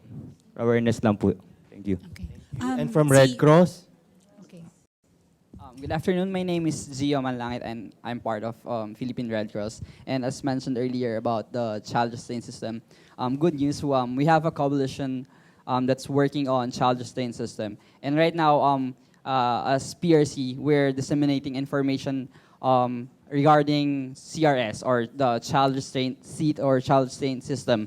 So as of now po, we're currently lobbying sa Senate regarding it. And as of now, yung grassroots po, pinupuntahan po namin yung sa mga first aid stations po namin, nagbibigay po kami ng IEC materials para makapagbigay ng idea. Kasi as of now po, we grew up in a culture na wala naman talaga tayong child restraint system or as of now, wala tayong idea about it. So kami po as Philippine Red Cross, yun po yung answer namin with yun po yung isang project pa lang ng road safety component ng safety services.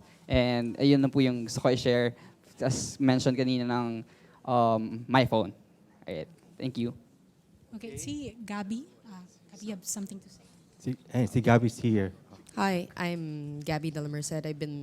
I'm a motor sport racer. I've been talking about road safety also through public sectors for quite a few years now. It's been nice hearing different points, and especially, we have policies and a lot of enforcements that really do need to go on, and we're talking about what's happening now. But for me personally, what I was hoping to tackle more with is education. I know that there's been bills that have been passed going all the way to DepEd. And I think for a profession, not just for Uber drivers or professional drivers, or even people who do it personally, for something that vast and that big as a profession, it's something that I think we really, really should tackle with the roots, may it be middle school or as early as elementary, on how to prevent certain things with this. Because at the end of the day, we are talking about now, but we also should be focusing on the future. And if we do get to implement this, I think a lot of our problems now would be eradicated in years to come. Yeah, good afternoon, guys. I'm Edwin Go. I'm a media practitioner too. So I would like to congratulate Rappler for hosting this kind of forum. First of all, my message, siguro, how do we make Philippine roads safer? This is from my personal opinion to the government. Please get your act together. Kasi we can talk about a lot of things here. We can share about education, engineering, whatnot, enforcement. We can share a lot. But at the end of the day, kayo pa rin ang magpapatakbo ng bansa. Mantakin nyo, narinig nyo kanina, merong bayan na pinapatanggal ang helmet. It's a national law. How can you contradict a national law? Can a local government be more powerful than the national law? I cannot understand. I cannot comprehend. I don't know. Siguro kayo sa Ateneo, mas magaling kayo. Please comprehend that. How can the local government contradict a national law? So, please get your act together. All of us can get together. Even every day, we can talk about a lot of things. Sabi nga niya, we can talk about a lot of things. But at the end of the day, who's going to enforce, who's going to implement, who's going to lead? It's the government. So please get your act together, and a lot of lives can be saved. Thank you. Okay. Thank you very much. And on that note, we close this afternoon's very, very informative conversation. And we hope you will not... so this is the first time we're gathering people together. I know that there were a lot of efforts to gather different sectors. We made it a point to invite representatives of the different groups we have been talking to begin with. I know that not all of you have met each other yet. Please stay in touch. We started a group as well on Facebook, Safer Roads PH. Please join that group. Share your thoughts, share your experiences, be part of this movement, be part of this conversation. We hope that it grows. Okay. And to close, on behalf of Move PH, the civic engagement arm of Rappler, we would like to thank you for joining us. Trivia lang, this is called The Bridge. This one.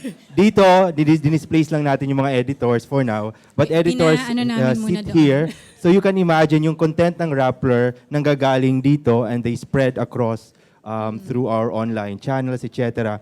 Consider this your home. From this, gawin natin yung repost na gusto natin and spread across and amplify our message and build and expand our community. So parang circular siya. Marami tayong communities.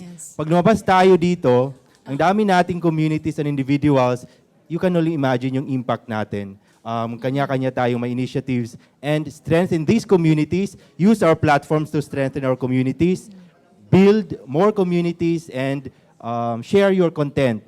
Make our site your home, your community. You're free Thank you to very much for submit, joining content. us. Mm.